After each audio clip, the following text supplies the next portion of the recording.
Hello and welcome to yet another video. This is the fourth episode in which Uzumaki Naruto and his team time travel to the past. Unfortunately, I don't have a link to the author's profile. If you have their profile, DM me on Discord. Please like and subscribe to show your support. Let's get the show started. Hey, have you ever eaten ramen before? No. Oh man, you don't know what you're missing. The noodles, the broth, the toppings, the nice smile that Ayame gives you when she serves it.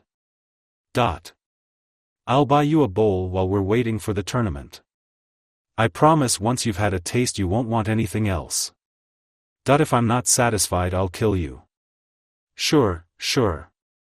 Watching the blonde genin and her rather easy to upset brother interact, Temari was currently coming down from an admittedly milder panic attack than she normally would have. Garra was the kind of person to kill first and never ask questions. She'd watched him kill classmates, Chunin minders, civilians that got too close, assassins, the list went on and on. Only their father was able to really stop him when things got too out of hand without needing to knock him out. Then this kid showed up. Naruto Uzumaki, according to him. The orange highlighter just waltzed into their camp and started talking. Getting past the fact that none of them noticed him coming, Garra simply engulfed the blonde in sand mid-sentence. It took a few seconds for all three of the sand genin to realize that the clump of sand was not dripping blood like usual. Sheesh, that really is one of the worst ways to go. The statement, made by the exact same blonde they'd seen crushed a second prior, was made conversationally with an arm slung around her shoulders. She stabbed him, naturally, but he just exploded in a small poof of smoke. Clones of some kind, clearly. A dozen clones later Garra stopped trying to kill them. That's when things started to get weird. Though it was obvious Naruto was a Konoha genin taking the exam, he had no interest in their scroll, nor did he seem to want to sabotage them in any other way. He was just hanging out. And Garra was actually talking to him. It was deeply unsettling in a way that made her almost miss the murder tanuki in him. Almost. How about you, Temari-chan? Want to join us? Don't chan me, kid, I'm not the kind of girl you can just get casual with, she snapped automatically. Sheesh, what's her problem? Naruto said in a stage whisper, nudging her brother with an elbow. Garra looked down at the offending limb before returning a level gaze. My sister is not a people person. Never before had the urge to wallop her little brother ever came to her like this. Literally. Thoughts like that were suicide. You know, you're awfully friendly all things considered, Kankuro said with a frown. Well no duh, make up face, I'm trying to make some friends here, Naruto said with a flat expression. Isn't being friendly kind of expected? War paint, yeah, but why? Kankuro just shook his head. Random Konoha genin wants to be friends with the Kazekage's kids just because? Sure, tell me another one. The blonde boy frowned for a second before shrugging to himself. Fair point. I'll admit I'm really here for Garra. You two are kinda just extras. No offense.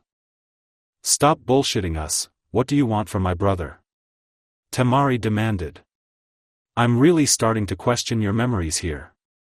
I said it, didn't I? I'm trying to make a new friend. You can't honestly think we'd believe I mean I've never met another Jinchuriki until now so it seemed natural. Dread. Another, her lungs filled with ice. Another Jinchuriki. Hey. Temari's eyes snapped to the monster disguised as a blonde genin. He was giving her an understanding look. Relax, I'm not going to hurt you. Kankuro had similarly tensed, one hand already resting on his puppet's sling to deploy it at a moment's notice. Garra on the other hand suddenly grinned. So, you are like me. In that we both have tailed beasts sealed in us? Yes. Village generally treats us like shit? Also yes. Everything else? Hell no, Garra, not even close. Naruto frowned as he considered the red-haired genin. You need some help, and I'm gonna give it to you whether you want it or not. Starting with that ramen, he added belatedly, nodding absently to himself. Slowly Temari's heartbeat slowed to normal as she took in the weird, whisker-faced boy. He really sounded like he cared. He really, really did. And it made no sense to her. Why? It was all she could say. Naruto looked at her and she was struck with what she saw there. Sadness. Pity. Disappointment. He moved close to her so that he was well within her personal space as she froze in fear. Softly he spoke so that only she could hear. I'll be honest, Temari-chan, if you actually understand it then things probably wouldn't be like this in the first place. Hiruzen Sarutobi frowned as he dismissed the reporting Umbu. Signs of his most infamous student had been spotted around the Forest of Death. Orochimaru anywhere near the village was not a good thing, but to have him lurking during a Chunin exam was several orders worse. Nico. She appeared from nothing, ready to serve as ever. Yes, Hokage-sama. Bring Jiraiya here please. A short bow of her head was all she gave before vanishing and he couldn't help but be impressed. Since Kakashi's sudden 180 after he began training Team 7, the ever-stoic Yugao had seemingly tapped into even further levels of, if senpai can do it, so can I. Not that he was complaining, she was rapidly becoming one of the most capable Umbu that he commanded. It certainly also didn't hurt that she had a killer figure and Hokage-sama, Jiraiya-sama is here to see you. The old man coughed as another of his office Umbu delivered the message. He quickly returned to his seat and relaxed into the comfortable worn leather. Send him in please. Jiraiya walked in, rubbing the back of his head. Hey, sensei, you needed something? Only to inform you that your old teammate is in town. The Sannin froze, mid-neck stretch. This isn't a joke, right? Unfortunately no, Hiruzen confirmed. It appears he's been in the Forest of Death. We're investigating further but I have little confidence he will be found. Any idea what he's after? Jiraiya asked. I have some theories. Hiruzen raised an eyebrow slightly and immediately Jiraiya pulled a strip of seal paper from a pocket before letting it drop to the floor. The faintest pulse of chakra moved through them as it landed. Hiruzen recognized the privacy seal at once. You think he's involved in the upcoming attack? What else would he be here for after all this time? Jiraiya scratched his chin in thought, leaning against the desk. I can think of a few things, but he could get them without needing to aid an invasion. True enough. Hiruzen lit his pipe, drawing on it before letting out a long trail of smoke. Still, the threat looms ever greater with his potential involvement. His voice faded as his gaze moved to the Hokage monument in the distance. Something on your mind? Hiruzen let out a sigh, taking off his hat and placing it on the desk. He really was losing his touch if he was that obvious. Curse you Minato, you should still be here. I am old, Jiraiya. Konoha needs a new leader. Desperately so. He'd been far too old for this for decades. The village needed strong leaders, yes, but change was essential. New perspectives kept the village growing, adapting to the ever-developing world. It also meant that old men like him could take a damn break for a change. War was not so considerate. We've been through this. I'm not right for it, the Sannin said. There is a difference between not being able and not wanting to do it, Hiruzen countered. Also, it's not just you. I'm recalling Tsunade. Jiraiya's eyebrows rose in clear surprise. Really? You think she'll actually come? If I insist. I think you underestimate how much she really doesn't like being here. I think you underestimate how convincing I am when I need to be. Jiraiya grumbled under his breath. I get that you want to retire, I even get that you think you could still convince me somehow, but you think Haim will take the job?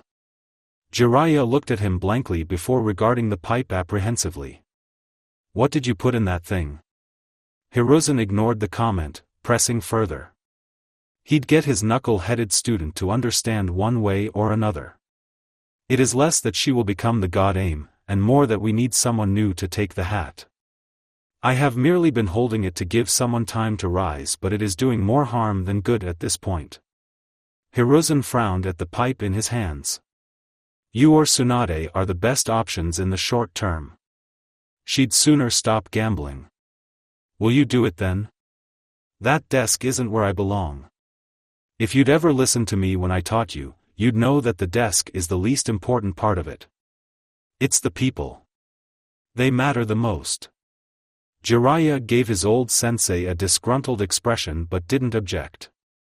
Hiruzen continued without pause. Kakashi will be able to take over in a few years. He's turned around his mindset with this team, and we both know he's a credit to Minato's teaching. More, even. Until then, we need someone. I get it, Jiraiya said tiredly. Just one thing. What? If I become Hokage, I'll have to stop writing my books. Research takes time, and I don't send clones to do it. Hiruzen stopped moving as a shadow seemed to fall across the office. Slowly he turned to face Jiraiya. As I've said, Tsunade is the only real choice. I'll call for a council meeting. Karin was currently sweating. Not actually sweating, of course. The forest was actually far cooler than one would expect. Besides, she wasn't someone who easily sweated anyway, and thank Kami for that. There were some people back in Kusa who she could locate by scent alone on a hot day. Karin, are you listening? Yes? Yes.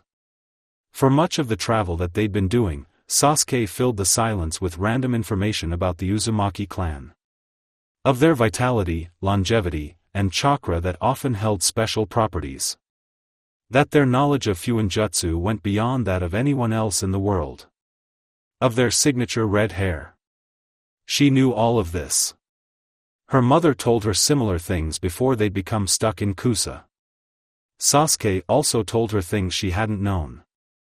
How the Uzumaki were allied with the Leaf for generations, that despite having all but disappeared from the world they were still honored with their clan symbol emblazoned on all flak jackets. The first Hokage was married to an Uzumaki, and though Tsunade Senju carried on her own clan name, she was still a quarter Uzumaki by blood. This and more, she couldn't help but be privately fascinated at the connection her clan held with what was often considered the greatest of all hidden villages. Not that it helped in any way to get rid of the way her nerves were fraying at the way the boy was dancing around his unsaid accusation. Seriously, it was kind of driving her mad. Why are you telling me all of this? Karin asked, gaze lingering on a small pack of wolf-like creatures that were walking beneath them. More than a few of them tracked her steadily as she moved ahead to another branch, but a low bark from the lead one kept the group moving out of sight. Having red hair doesn't make me one of those Uzumaki people you're talking about, you know. Very convincing, Karin. Sasuke paused as he made it to the next branch, motioning her to follow him as he returned to the ground. It appeared the wolves had fully vanished into the brush, not that the boy seemed worried about them in general. Considering what he did to that bear, he could probably handle it anyway. A second later she joined him on the ground. You're right, Sasuke said with a nod, leading her further. Healing a teammate by letting him bite her. That's a little more curious though. It fits right in. He got no further as the tip of a kunai poked the back of his neck. What do you want from me? Karin said in a low voice. She was amazed at how steady her voice and hand were considering how hard her heart was racing. He saw. Which meant he'd been tracking them for at least a day. He probably let the bear kill her teammates before swooping in to save her. And didn't that make her gut twist uncomfortably? Yet despite this she still couldn't shake the passive feelings of ease he gave her. It was both aggravating and confusing to absurd levels. To meet a friend of mine, he said, clearly unperturbed by the kunai. I'm not forcing you, you know, but I do think you'll be interested. What choice do I have? I doubt I'll survive this place on my own, she grumbled. Come on then, I don't know about you but I'm hungry. With that he continued on, leaving Karin feeling rather silly with a kunai in her hand pointing at nothing. She put it away with a huff and made to follow, wondering what was going to happen to her now. Sasuke. Welcome back. Hey, Sasuke. Naruto grinned as he gave his friend a wave, mimicking Sakura who was seated at their small camp. They both pulled up short as a red-haired genin followed him into the clearing, the look on her face one of apprehension and nerves. Naruto? Sakura asked automatically as they approached. Obviously she wasn't a threat but as their scout he was the go-to person for this kind of stuff. She's the girl from the Kusa team Sasuke tracked down. And she's really familiar now that I'm looking at her this closely but where? What he didn't realize was that Sakura on the other hand made the connection instantly, barely hiding her surprise. What the heck the Sasuke-obsessed Karin of all people was doing at her Chunin exam was anyone's guess. Naruto on the other hand just continued his report. I thought they would have been gone by now, that team had no chance of getting past this stage. Same scroll by the way. Sasuke stopped at their circle of seats and motioned to his side. Sorry for the sudden intrusion. This is Karin. Karin. Naruto mentally snapped his fingers. Of course, I thought she looked familiar. She was in our Chunin exam? Small world. She's from Kusa, Sasuke continued. Her team was killed by a bear, I only managed to save her. Neither Naruto or Sakura missed the narrow-eyed glare she shot the Uchiha, but it didn't seem her heart was in it. She hesitated before taking a seat, shoulders falling with weariness.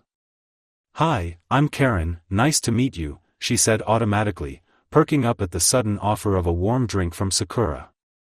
Hi, Karin, I'm sorry about your team. I'm Sakura Haruno, she said, unbothered by the questioning look that Karin gave the cup. The pinkette drank some of her own which seemed to ease the worry of poison. Not about to be left out, Naruto automatically held out one of his nutrient bars. Same, I'm Naruto Uzumaki. Nice to meet ya. Taking the food, Karin's eyes widened, shooting Sasuke a lightning-quick glance before locking back on Naruto. Like from the clan? Naruto frowned, caught off guard. No one had ever really given him that kind of reaction. Yeah, totally. Only one around here, but that's life I guess. Who are your parents? Ah, well I don't know who my dad was but my mom was Kushina Uzumaki. The old man said she was from Yuzu and was sent over to be a Konoha kunoichi when she was a kid. And be a Jinchuriki but we can skip that part. Old man? The Hokage, Sakura helpfully explained. Don't think too much about it, he does that. Right. Yeah, so anyway, she survived the clan getting wiped out by being here. She died when I was born though, so it's just me now. Oh, I'm sorry I brought it up, Karin apologized. It's just your hair. My hair? It took Naruto a second to understand what she was getting at. Oh yeah, my dad was probably the blondest dumb blonde in the world for me to not get the red hair, he said with a laugh, enjoying the inside joke while simultaneously not noticing the amused reactions he got from his teammates. Everyone gets the red hair. There was a moment where both Naruto and Sakura's gaze slowly moved from Karin's face to her very, very obviously red hair. A few seconds later her face was just as red. There's no way, right? The older Karin never spoke about her past. Heck, the only thing she ever was interested in talking about was Sasuke, and that got old really quick. They rarely interacted at all after everyone stopped trying to kill one another. But if she was, why wouldn't she? Just curious, Karin mumbled, looking away. What's it like in Kusa? Sasuke asked, changing the subject. Ah, it's fine I guess. A bit warmer than it is here. Karin broke off before noticing that they were clearly expecting more. Sorry, I spend all of my time working. To be honest, I don't go around the village much. The members of Team 7 each processed that piece of information in their own way, but if asked they'd have all agreed Karin's expression was one of poorly hidden discomfort. It has been nice to visit somewhere else for a change, short as it was, she added. She didn't need to elaborate.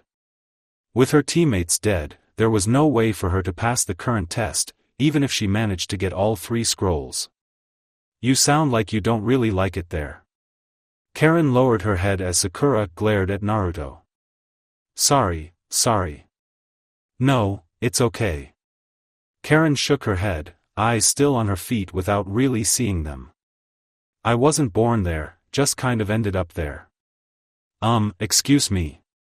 She stood up and walked to the edge of the clearing, deep in thought. Poor girl, Sakura said sadly, turning her attention to her teammates in annoyance. Her team just died, no need to make her feel worse.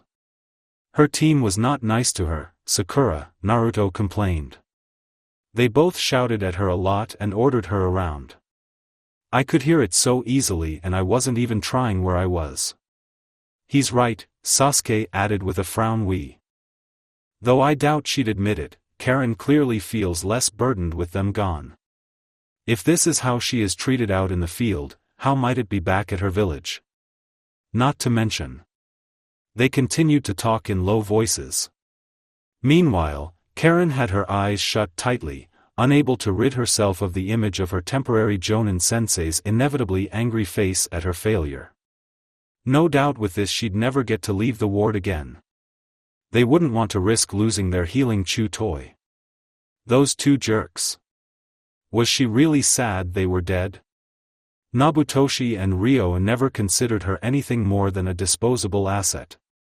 Sakura's nice. They're all nice. I wish I had friends like that. A snort of derisive mirth bubbled up uncontrollably. She didn't have any friends to compare them to, who was she kidding? Was it so bad to want something more for herself? To try something for a chance at something?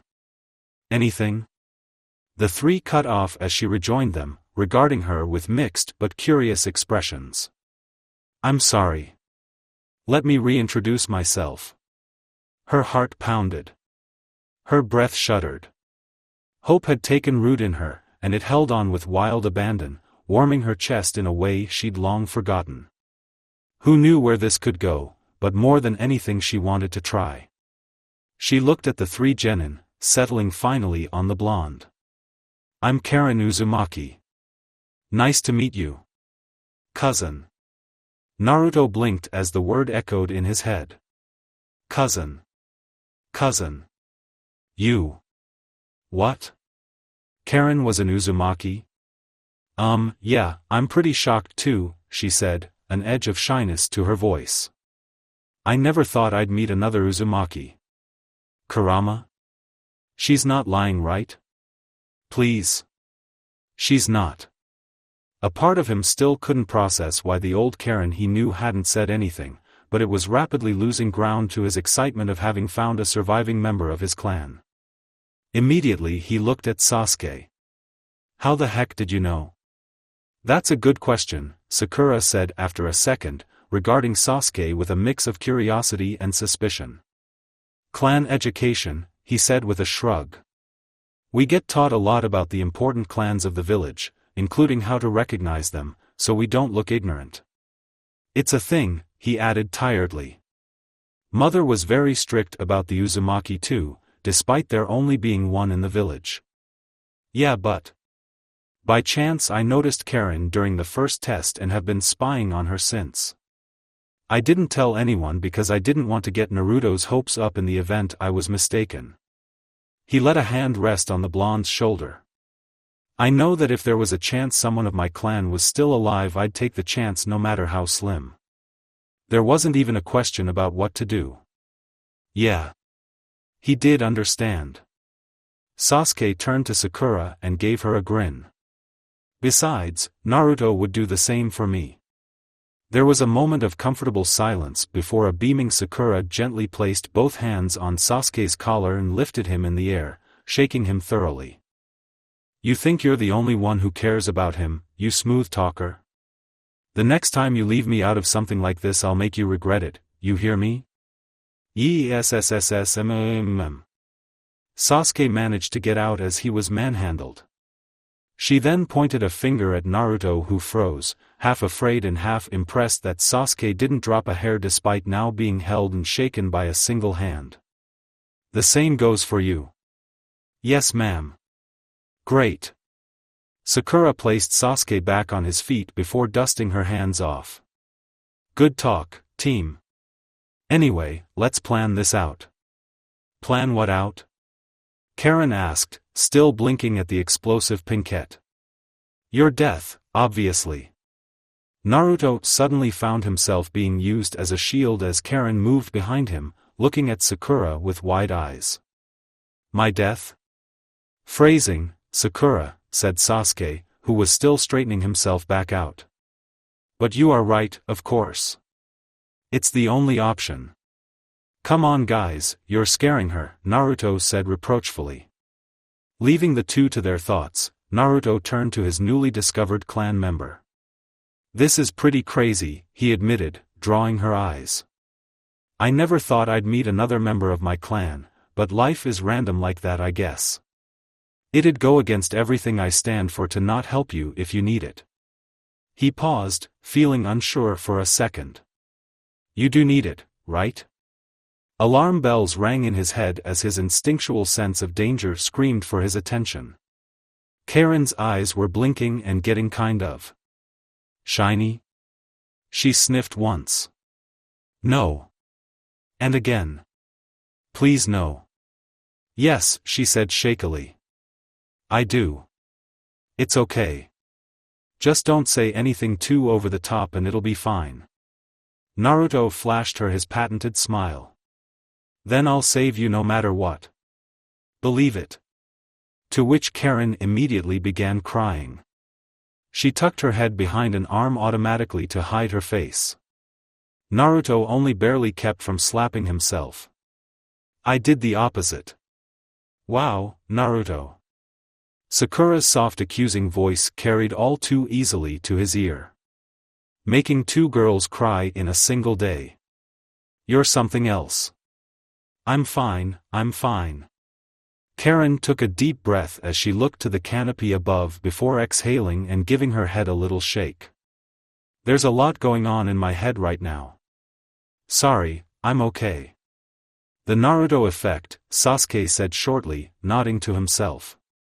As powerful as it is ridiculous. Yeah. Naruto said tiredly, waving a hand in his friend's direction. I've always dreamed about rebuilding the clan. There's got to be more of us out there, hiding like you were. It would be nice to give them all a place to come back to, right? Yeah, it would, Karin agreed with a smile. Anyway, they're both right about what we should do. If your entire team dies, the Jonin will just leave.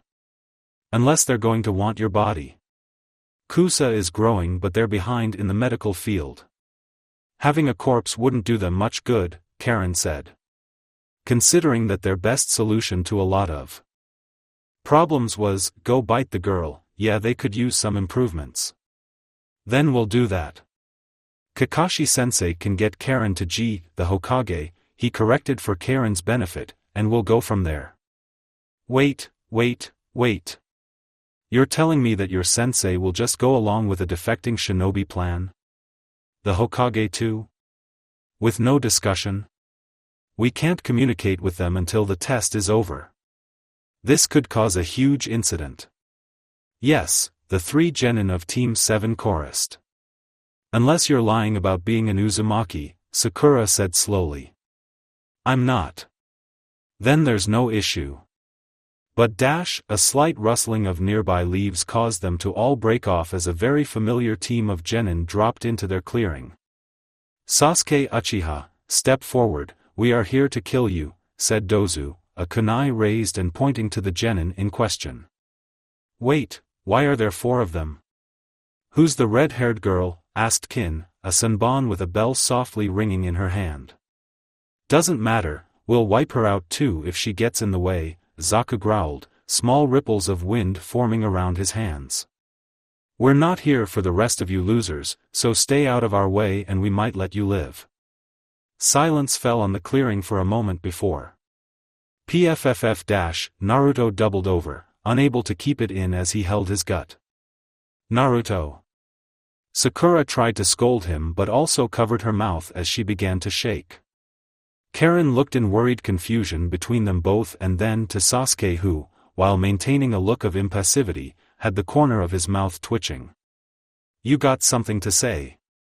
Zaku demanded. Naruto gasped desperately for air before letting out a bark of laughter, pointing to the angry boy. Why the fuck are you bald? This sadly caused his teammates to lose their composure, Sakura leaning on the blonde for support as she laughed and even Sasuke crossing his arms as he chuckled. It also made the highly embarrassed recently bald Sound Genin lose his shit. I'll fucking kill you. He raised both arms, palms facing Team 7. Go to hell. Futon, Dai Taiho. A cone of wind pressure blasted out, carving out everything in front of it without prejudice.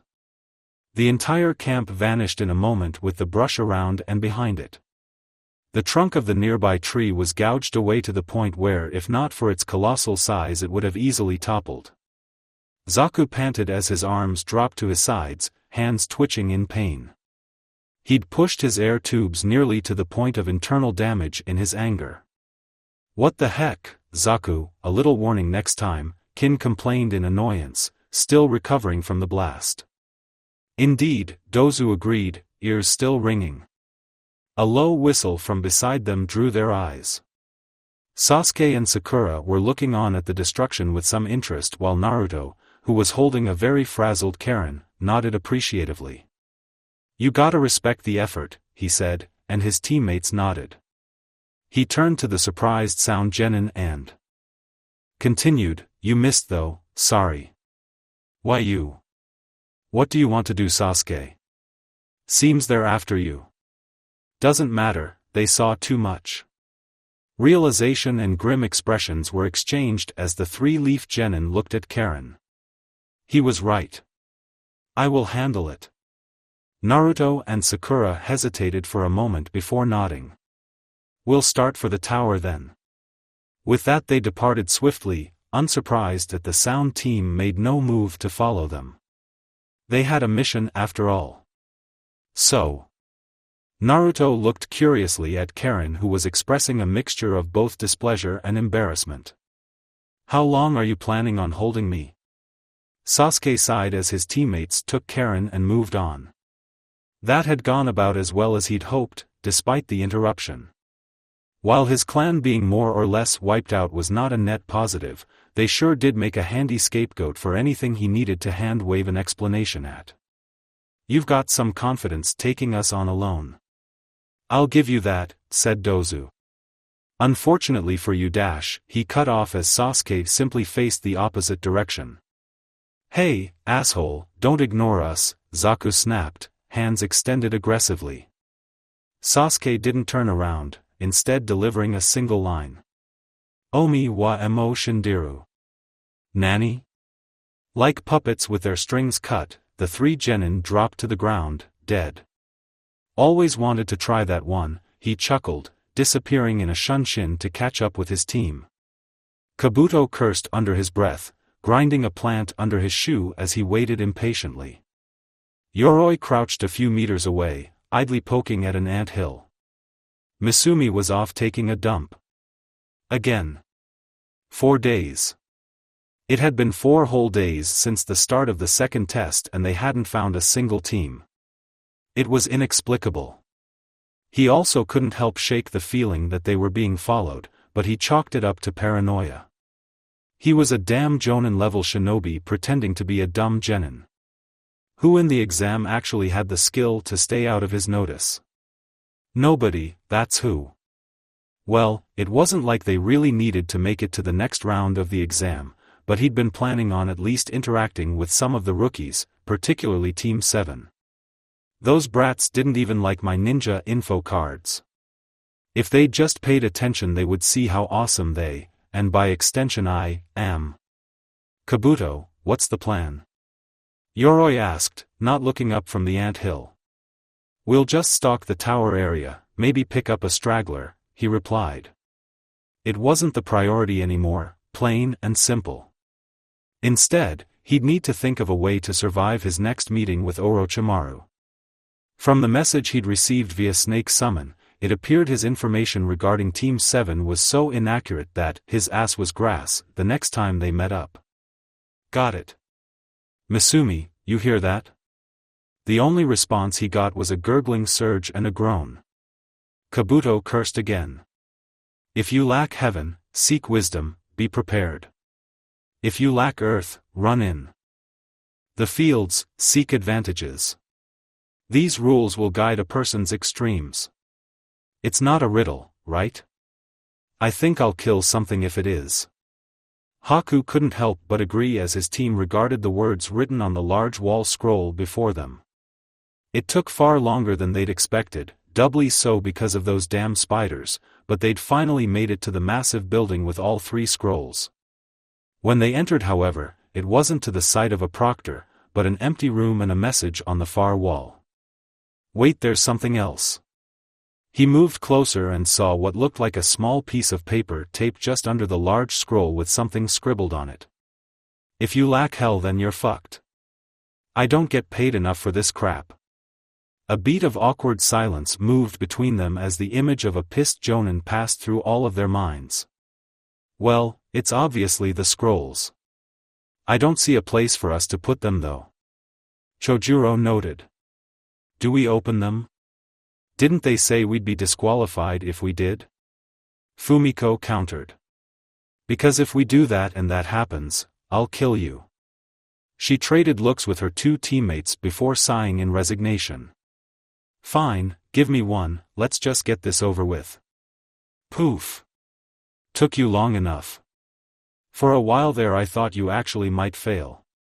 Zabuza stood before them, eyeing the genin in irritation. Apologies for the delay, Zabuza-sama. I take it we've passed. That's right, though I expected you to finish higher up. How many other teams are here? Fumiko asked. You'll see for yourself. Let's go. He led them back into the hall and up a gently curving staircase that brought them higher and higher. Occasionally they passed a narrow window too tight for a person to fit through, allowing them a view to the lower canopy of the trees they were near. Before long sunlight filtered into the building as they cleared the trees altogether, making the 3 genin wince after being in such a darkened place for so long.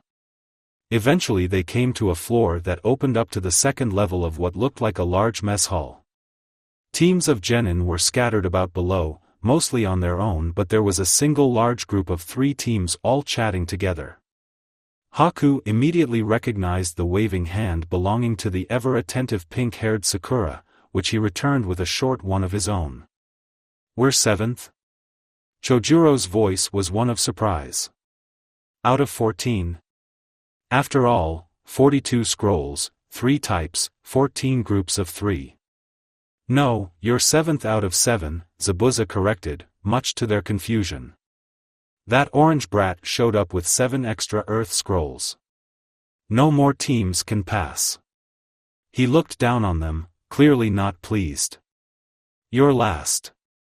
Chojuro dropped to his knees, head in his hands. Mizukage-sama's going to demote me. Probably. She'll never give me my swords back, he moaned. Fumiko just kicked him in irritation. Anyway, continued Zabuza, ignoring the boy's despair, since you're finally here, they'll end the test early.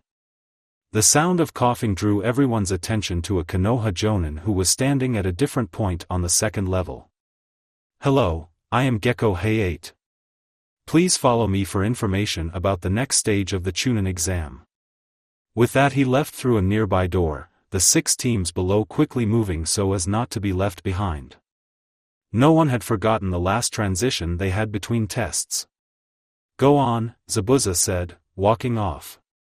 Fumiko nudged the still limp Chojuro with her foot before grabbing his shirt and dragging him along.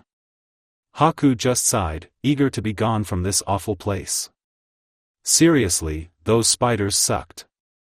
Why couldn't they just talk to us there?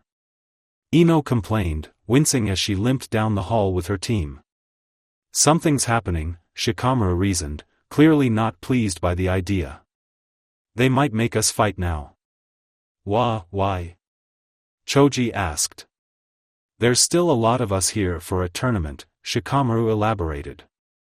Good, I'm itching for some action, Kiba said with a grin, Akamaru barking his agreement. I'd rather not, but I'll do what I have to, Hinata added. The expressions of many fell greatly as they all entered a new room that was undoubtedly an arena. The Jonin sensei of all teams were lined up in front of a massive statue of two hands making a hand sign that took up the entire wall. In front of them stood Hei-8, Anko, and Hokage-sama. Naruto exclaimed, waving through the elbow that dug into his side. The Hokage nodded to the blonde with a smile before observing the 7 teams that lined up facing their sensei.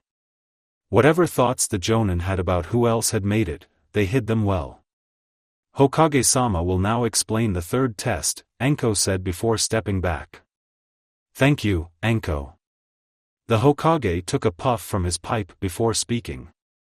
Before I explain, I'd like to elaborate on something. The true meaning of the Chunin exams. The genin exchanged mixed expressions as the Hokage continued. Though our villages are allied, this has not always been so. Additionally, if you can understand my meaning, we are all in the same business. Allies or not, competition is unavoidable. One's fortune is almost always at another's expense. It was certainly true. Villages lived and died by how they were able to provide services with their shinobi.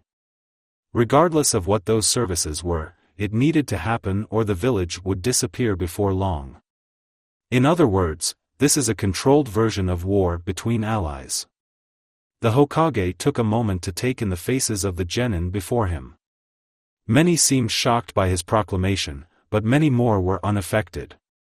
It seemed like more than a few of their ranks had come to this understanding themselves. The third exam is performed in front of many important people. People who will directly affect the balance of where missions go, who they will bring their business to, and who they will hold in higher regard when sharing their opinions with others. You not only fight for a promotion, but to bring your village prestige. Why are you telling us all of this? Garra's emotionless voice cut across the room, drawing a number of irritated faces from the Konoha shinobi present, but the Hokage chuckled, diffusing the tension. Clear the sand from your ears and you might hear something useful. Returning his gaze to the group at large he continued. That all said, I will now disclose the third test. Slightly over 1 month from now you will participate in a tournament. A bracket of 8 will be formed today, with the team that finished fastest in the second test, Team Guy, getting a bye to the second round. We're not doing prelims? Sakura said under her breath in surprise. Her shock was felt through many of the genin, having expected the same. We are not, the Hokage confirmed, having heard her. During the tournament, there will be a coin flip with the winner choosing the mode of combat to be held. Team battle, or one-on-one. Team battles are single 3-on-3 matches, while one-on-one are as they say, with the victor staying on field to fight the next member of the opposing team until none remain. Are there any questions? How will we choose the bracket? Asked Temari. Hei-8 stepped forward with a box that had a hole in it. One member from each team please take a number at random, he said in a bored voice, holding it out.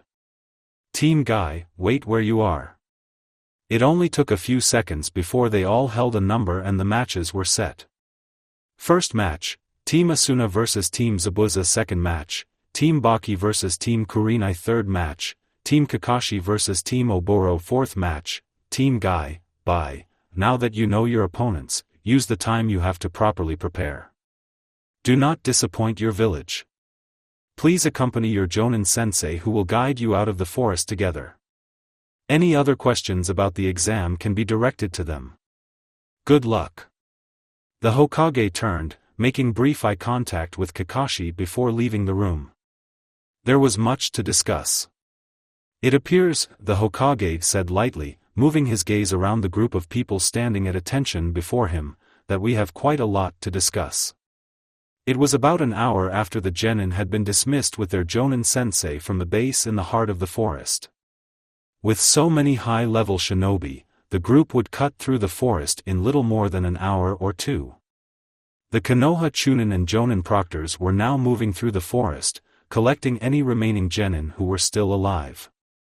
This left the tower more or less empty, but for the slightly inconvenienced squad that was posted there more long-term. It was peaceful once more. Almost, at any rate.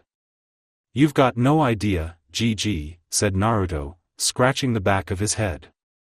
Question though, why are there so many people here?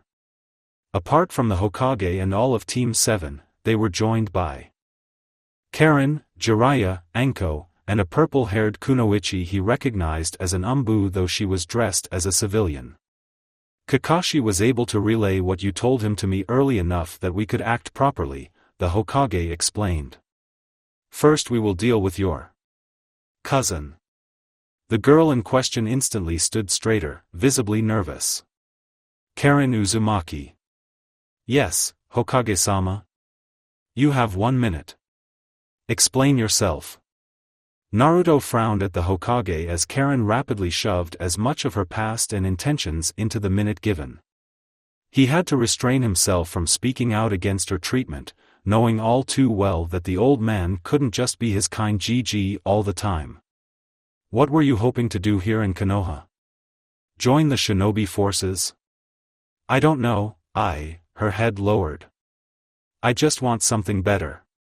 The old man held her gaze before letting out an irritated sigh. You've put me in a difficult position, you know, he said, lighting his pipe once more. Just the fact that we are having this conversation could cause an incident. I'm sorry, Hokage-sama, please don't hold Naruto responsible for this. Any of them. They are just trying to help me.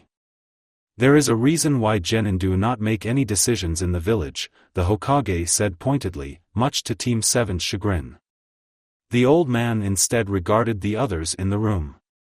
Thoughts?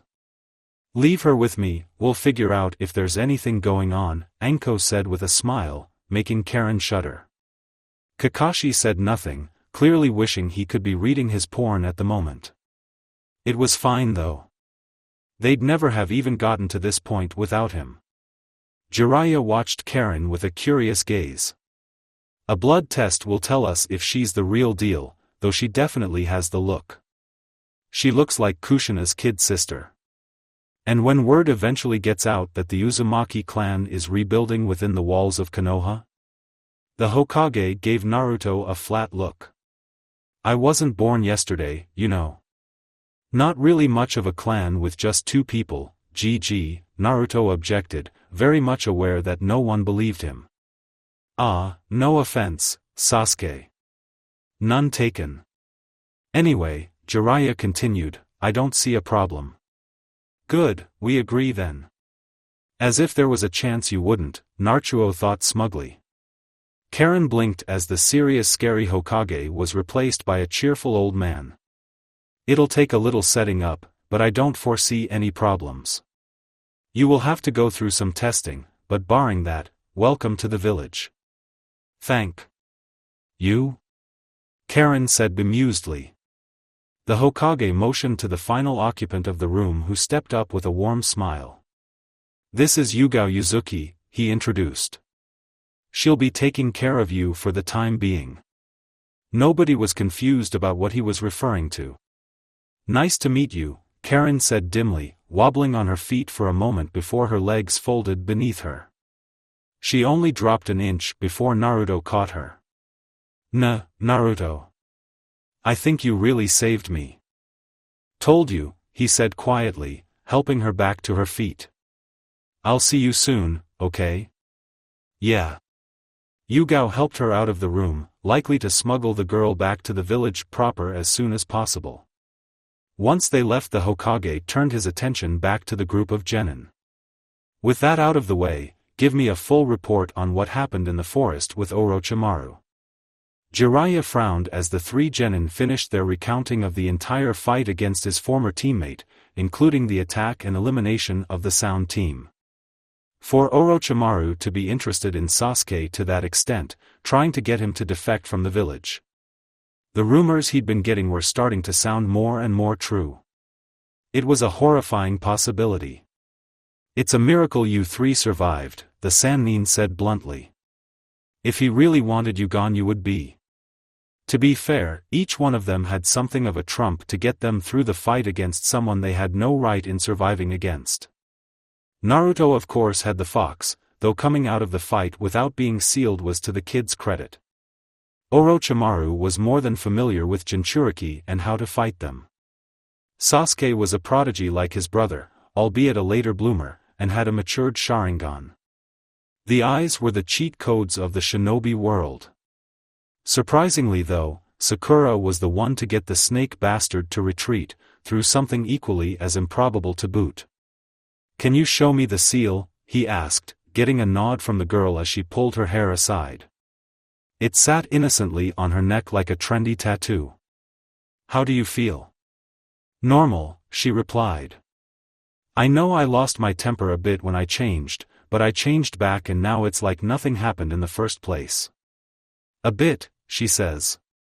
Naruto muttered to Sasuke, getting a twitch from the corner of the Uchiha's mouth. Sakura just stuck her tongue out at them. Could you change for us again? He posed, shooting the Hokage a questioning look and getting a small nod in return. There was almost a morbid curiosity permeating the Jonin present. To see a genin so unaffected by something that had caused Enko an overwhelming amount of trouble was baffling at best. Sakura, to his confusion, actually slightly blushed. I can, but it'll rip my shorts again. The tail, she added helpfully. Take him off then, Enko said impatiently. Easy for you to say, you're always half naked, every male in the room thought at once. Look, if any guy in here gets any funny ideas, I'll knife them. Good enough? The irony of being literally surrounded by Konoha's most infamous perverts was not lost on the pinkette. Still, she eventually agreed, slipping behind a table for a moment before returning, the curse seal propagating across her skin in a wave to fully cover her body and begin the change.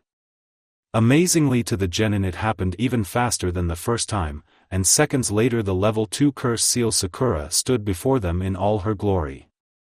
Holy fuck. Enko's two-word statement fairly accurately summed up the thoughts of everyone in the room. It's... Jiraiya needed to look further, to understand what he was seeing more. He'd only need it for a few seconds, so he could do it on his own.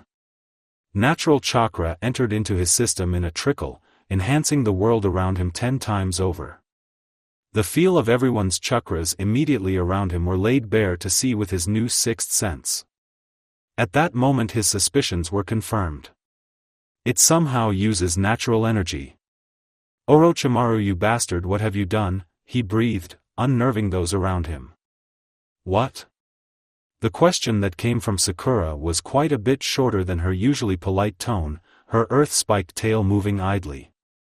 It's more dangerous than I'd imagined. He must have killed hundreds in testing to get something like this to work. Jiraiya let the natural energy go, feeling a little more human and a little less toad. No oddly homicidal feelings coming up. How about feeling like you're about to turn to stone? Just go with me on it, he added to her confusion. No, but it does feel nice to be this strong, she admitted. It just feels like chakra to use though. You are absurdly good at chakra control, Kakashi noted absently, soul-eye drifting to the pocket that held his precious book. The meeting was taking way longer than he'd anticipated. That is such bullshit, Enko said, affronted. No changes at all? Just stronger? I suppose it does make me feel a bit more primal, she said for lack of a better word, grinning to herself. Makes sense, Jiraiya agreed, nodding to himself. Of course no one else got whatever he had apparently. I'd like to keep an eye on her for the time being though, he added to the Hokage. Yes, that does seem reasonable, the old man agreed as Sakura returned to normal. I actually have an idea for that. Enko, thank you for remaining, you are dismissed. If we find out anything further about the seal then we will let you know. Right, thanks. Also don't spend too long looking for that thing, he added, causing the woman to flash him a grin while the others traded looks. A moment later she was gone and only he, Jiraiya, and Team 7 remained. Jiraiya got the hint immediately and dropped another privacy seal on the floor. Alright, sensei, what's your plan? He asked. I've got a mission for you to accomplish before the tournament. Of course you do. Really? He said dryly. You want me to drag her back here in less than a month? I don't even know where she is. It'll be fine. You've got our best rookie team to help and their sensei. I've heard he's a real go-getter. Kakashi, finally having lost patience with the long meeting, was currently reading his porn with a relieved sigh. The three genin were just looking at him in exasperation. With all due respect, Hokage-sama, you suck. You all understand what time we're leaving tomorrow, right? 8 in the morning, Sakura said with a nod, getting unenthusiastic vocal agreement from Naruto and Sasuke. It wasn't that they were complaining about the time, but rather after being asked nearly a dozen times when they were leaving it was wearing on them. Come on Jiraiya-sensei, just because Kakashi is our sensei doesn't mean we're always late like him, Naruto said tiredly. I'll believe it when I see it, kid, Jiraiya said. Kakashi, so help me if I have to come get you tomorrow morning you'll find out why Minato never messed with me even after he became Hokage. Hi, came the equally unenthusiastic reply from their sensei. In that case, see you all then. Make sure to prepare for anything. Who knows what we'll have to deal with to bring Heim back. With that the Sannin departed, likely to the hot springs, while Kakashi just buried his head in his book again and walked off in a random direction. Wow. Still kind of amazing we're about to go bring Tsunade-sama back to the village, Sakura mused. Internally she was fairly excited. Not that she was under any illusion about the kind of person the slug Sannin was, but this was a mission only Naruto had gone on before, so it was exciting to be a part of it. I do have to wonder why this is happening now though, Sasuke pointed out. Couldn't it have waited until after the exam? I guess it's not like we really need to be here to train for it, Naruto said. Between Kakashi-sensei and Jiraiya-sensei we can probably learn a lot in a month. If they want to teach us, Sakura added with a grimace. They could both be pretty wishy-washy about anything. If that's the case we'll just need to convince them we're worth their time. I think we can handle that, said Sasuke with a smirk that his teammates mirrored. Yes they would. And now it's break time. Finally. Even if it's only for the evening. Sakura waved her friends off as they departed, both clearly having plans to take care of before their impromptu mission began. The Cursed Seal. If Jiraiya of the Sannin, Konoha's foremost expert on seals, thought the thing was a big deal, then she really never fully understood what exactly Orochimaru had done to her friend. She knew that during this trip she'd need to get every detail out of the Sannin about it. Also, this was the perfect opportunity to get Tsunade's attention. There really wasn't any way she wouldn't get the woman's notice, but at least she could do it without needing to plan something complicated. Now to get back home and figure out the transforming ripping underwear problem. Where are my underwear? Meanwhile, back in the Forest of Death. Two Chunin stood next to one another in a meeting room, both staring at the same spot on the floor where an extremely dangerous item lay. They exchanged equally wary grimaces before the more senior of the two began making hand signs. A second later, there was only a darkened burned spot on the floor. The two vowed to never speak of this moment and returned to their duties. I'm home. Welcome back. Sasuke almost reacted to the voice before remembering his odd housemate. In all honesty, he hadn't expected to see Kurenai at all that night. I would have thought you'd still be celebrating with your team, he said, shrugging off the sack he was carrying and dropping it by the door. Much of the last hour was spent shopping for some much-needed restocking of his shinobi tools. Most of the more specialized things came from clan storage, but basics were almost always in demand, considering how much he trained with them. They're all with their families now, Kurenai said.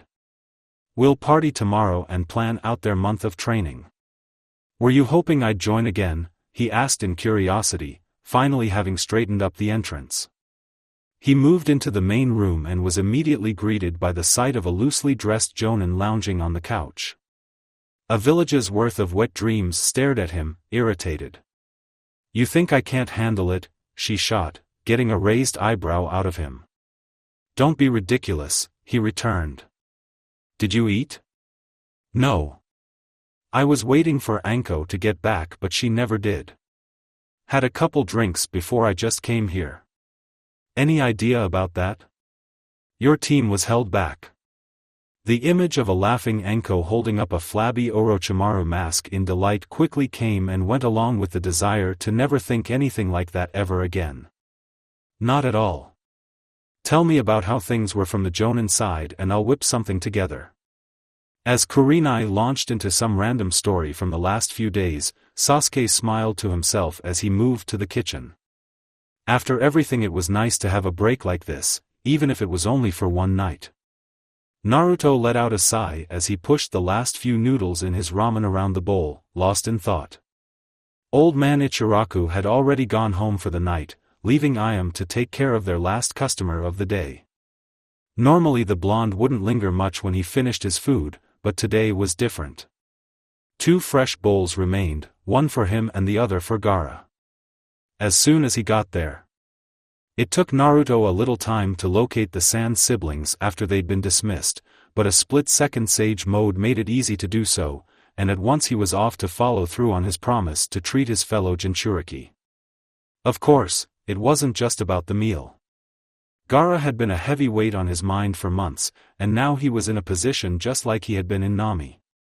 Ready to do something absolutely stupidly reckless. I am here. Blunt as it was, it helped bring Naruto back to reality with a smile. Hey Garra, pull up a stool.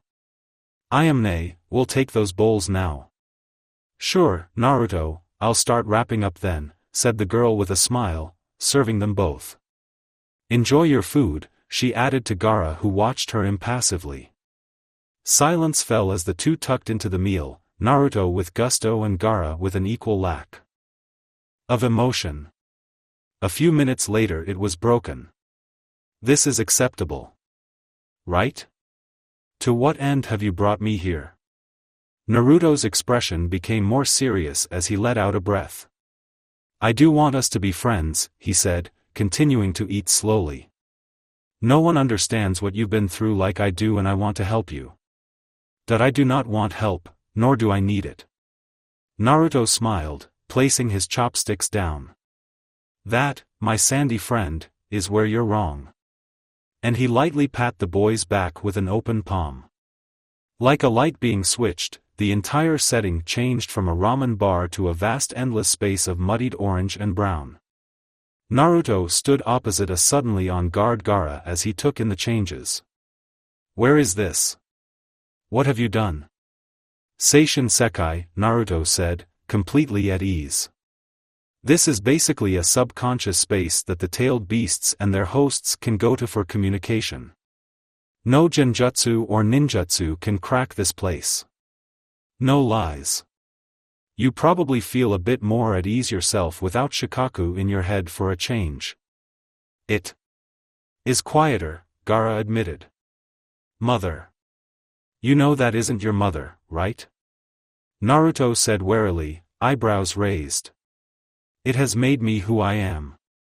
Defined my very life from birth. They are the same. Naruto ran a hand through his hair, looking to the sky. It's okay, Konoha wasn't built in a day after all. Agree to disagree. The reason Shikaku isn't in your head is because he's right there. Behind the teen sat the immense form of the Ichibi. I was wondering when you'd stop the chatter and notice my esteemed self, he said, looking down on them menacingly. I can't wait to get my hands on, oof. 3 mountainous tails collided with Tanuki, knocking him down before wrapping him up and slinging him around, crashing into the ground repeatedly. Give it a rest, you overgrown rat. Let me, crash, go you, crash, damn foxile, crash crash crash. Yeah, come back when you've got a few more tails, Kurama said with a yawn, deftly disciplining his brother. Hop to it, brat, we don't have all day. Right, thanks. Naruto said brightly, enjoying the look of utter bewilderment on Garra's face. Anyway, I'll make this short. Your seal is absolute dog's hit. It's the main source of all the problems you've had over your life. I could do something better on a dinner napkin with a crayon, and the person who did it should go bury themselves in the desert. Fortunately, I'm here. Naruto drew himself up to his full, still unimpressive height. I can fix your seal, but you can't tell anyone I did it. Like genuinely not anyone ever. What do you say? Silence stretched out between them, apart from the background raging Tanuki, long enough to have Naruto doubting himself again. He had thought long and hard about how to help his friend, and it kept coming back to one thing. The seal. He could do it now. He could really give his friend his life back. Sure, it may cause him to lose a bit of the automatic sand defense, but he could get that back with actual communication with Shikaku. Also, Garra was strong enough to earn the title of Kage, always being run down from basically no sleep and having a voice in his head telling him to kill stuff for years.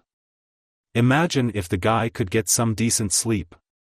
Okay, so I can see you're thinking about it, that's good, Naruto said, accepting that this might take a second. Fortunately for them, the mind-space stuff never seemed to stretch out for longer than a fraction of an actual second outside it, so they were good. Probably. Meanwhile, outside the mind space.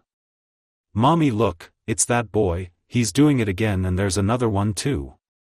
Ayam watched the mother hurry her child along away from the stall and looked back to the 2 boys still sitting at the stall, though unlike when she last saw them, they were both now sitting up with their heads lolled back, drool running from their mouths. I think I'll just assume you're done, she said slowly, taking the mostly finished bowls and retreating to the back room. Kids sure did some weird stuff these days. Anyway. Naruto gave a short whistle and Shikaku was suddenly slammed into the ground so that he could see the blonde. Okay, Kurama, you can let him go. Tick tick, brat. 5 minutes tops, then I'm pulling us out. Got it. Kurama. Shikaku growled, rising once more. He seemed to think twice about it before turning to Naruto. Fine, I'll kill your host's mind instead. Yeah. Listen up, asshole. Naruto shouted, leveling a finger at the beast before slamming a fist into open palm. You've been going wild in my friend's head for way too long. I know I'm not the sage, but when I'm done with you, you'll be calling me daddy anyway. A gentle morning sun caressed the treetops of the land of fire. Birds sang happily and the wind carried their joy across the land and through the village hidden in the leaves. With little prompting, the village awoke, civilians and shinobi alike rising to the new day and everything it would bring with a confident smile. No. I won't do it. Kurenai, let me go. Most of them. Probably. I don't wanna. I have a mission. For a whole month. Tell them you're sick. You'll be fine. Kurenai pouted up at the teen from her position wrapped around his ankle as he unsuccessfully tried to leave the house. Poof. The white smoke cleared to reveal a Kurenai that couldn't be older than 6, wearing the biggest sad face she could muster, big eyes welling with shaking tears. Adorable, he deadpanned, lifting the girl and placing her next to him. A quick double check of himself confirmed he had everything he needed and was ready to go. Without hesitation he walked out of the home. He paused, turning to the woman now leaning on the doorframe. Dressed casually with her hair loosely tied to one side, the morning light gave her a rarely seen homey appearance. The corner of his mouth twitched upwards and he raised a hand for a short wave. Try not to get too much takeout, alright? With that he vanished in a shunshin. Naruto whistled to himself lightly as he walked through the village, ignoring the scowls and dirty looks he got from the villagers who noticed him. He was all packed up for the mission, his home was clean and he'd even gotten the chance to say goodbye to Karin, who ended up becoming his neighbor. She was not happy about the only familiar faces she knew shipping off for the next month, but promised that she'd still be there when they got back. In a way this was probably a good thing. Karin needed to sort herself out, and not having a Kusa or Orochimaru-shaped shadow hanging over her could only be a positive. Naruto wasn't sure what she'd end up doing in the end, be it shinobi related or not, but he'd make sure that she could live a peaceful life in Konoha. It'd be nice to help more Uzumakis like her, don't you think? He said aloud, seeing his destination coming up ahead. I couldn't care less about your annoying bloodline. Yeah, it would be, he agreed with himself. You think we got here early enough? Sakura likes to be on time. Kurama just ignored the question, making Naruto smirk. The fox was not a fan of small talk. Or any type of talk, to be honest. A couple knocks at the door was all it took to get a response. It opened to a familiar face who perked up at the realization of who it was. Hey, Naruto, here to pick up the princess? Long mission this time, I heard. Yes sir, good morning, he belatedly added, giving Sakura's father a cheery grin. Could you let her know I'm here? Why don't you go tell her yourself, he invited, motioning for the boy to follow him inside. You know where her room is, right? Yeah. Good morning, Naruto, it's nice of you to visit, Sakura's mother greeted, having finally poked her head in from where the kitchen was. Sakura's upstairs still, so go on then. Good luck on your mission. Thanks, he responded, making his way up the stairs as he felt the eyes of both Harunos never leave us back. Kurama, why do I feel like I'm being set up? Probably because you are.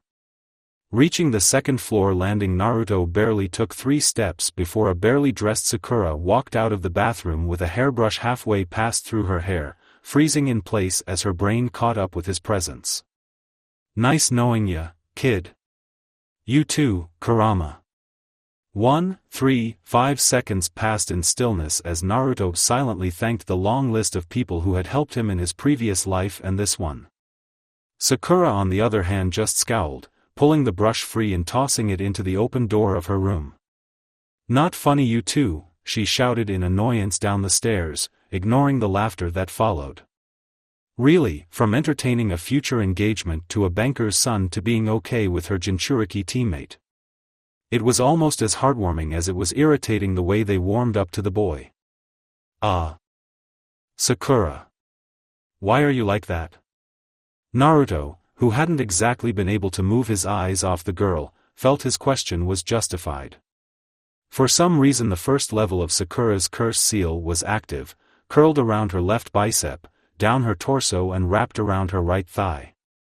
I'm getting used to how it feels, Sakura explained, looking down at her body. She'd been experimenting all evening while rapidly rethinking her wardrobe for tail functionality. Just running the seal like this gave her a steady flow of information on how it worked. She was determined to gain full mastery of the thing, despite the inherent risk. She then realized that they were still in the hallway, she was still in her underwear, and Naruto was still staring. Goodness, he's probably shocked to his core to casually see this much of a girl. I'm amazed he hasn't passed out yet. Wait, why is he even here? She promptly walked into her room and shut the door, to which Naruto sagged in relief, both in body and soul. His poor mixed psyche was really not handling puberty well. The door opened again to a now fully clothed Sakura who beckoned him in. He followed, entering the space for the first time as she shut the door behind him. Sakura's room, while not overly obvious, was very telling about the kind of person she was. A desk covered in books and what looked like anatomical diagrams, a dresser and full-length mirror to one side, a target hanging on a wall with several kunai buried in it, wall scrolls with scenery painted on them. And a photo of Team 7 on her bedside table.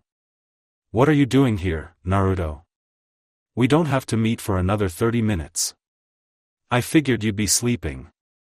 Considering that all of them could move pretty fast, it meant that leaving only a few minutes before reporting time wasn't really cutting it close. "I thought we could walk to the gate together," he offered, a bit embarrassed now in spite of himself. "You know, the old-fashioned way." "Oh, sure, I'd love to," she said with a warm smile. "I'll be ready to roll in 5 minutes, can you wait for me downstairs?" "Yeah, no problem," Naruto said happily. Not getting rejected by Sakura for basically anything was still a novel experience that he enjoyed immensely. Making his way back downstairs, he sought out the pair that nearly directed him to his end. "I thought I was gonna die, you know that," he shot at the elder Harunos who were both in the sitting room drinking coffee. "That daughter of ours wouldn't hurt a hair on your head," Mabuki said in amusement. "She's too mature sometimes though, so it's fun to tease her when we can. Sakura is a great teammate and friend, but I think you've got the wrong idea," Naruto said, unbothered by their scheming. After all, Sasuke was still the undefeated king of attracting girls, and outwardly obsessed or not, Sakura was no exception to this rule. It was enough that the two really were so friendly and accepting of him. He'd fought 4 years through war and the end of the world to get what he now, as a boy once more, already had mere months after becoming a genin. This friendship. This family. This peace. So what if his crush had sort of come back with it? He wasn't some idiot ruled by his emotions. That is exactly what you are, idiot. Next time we're in the library, remind me to read you the definition of the word friend. Okay, I'm ready. Sakura leaped down the stairs 3 at a time, landing gracefully next to him with a satisfied hum. She shot him a smile before leveling a half-pout at her parents. "We'll be back before the tournament. You've obviously got a lot of protection for your mission, but don't let your guard down," her father said, oddly serious for a change. Sakura just rolled her eyes. "We will, Dad." "Bye, Mom." "Come on, Naruto." She pulled him out of the house by his arm, letting go once they'd reached the road.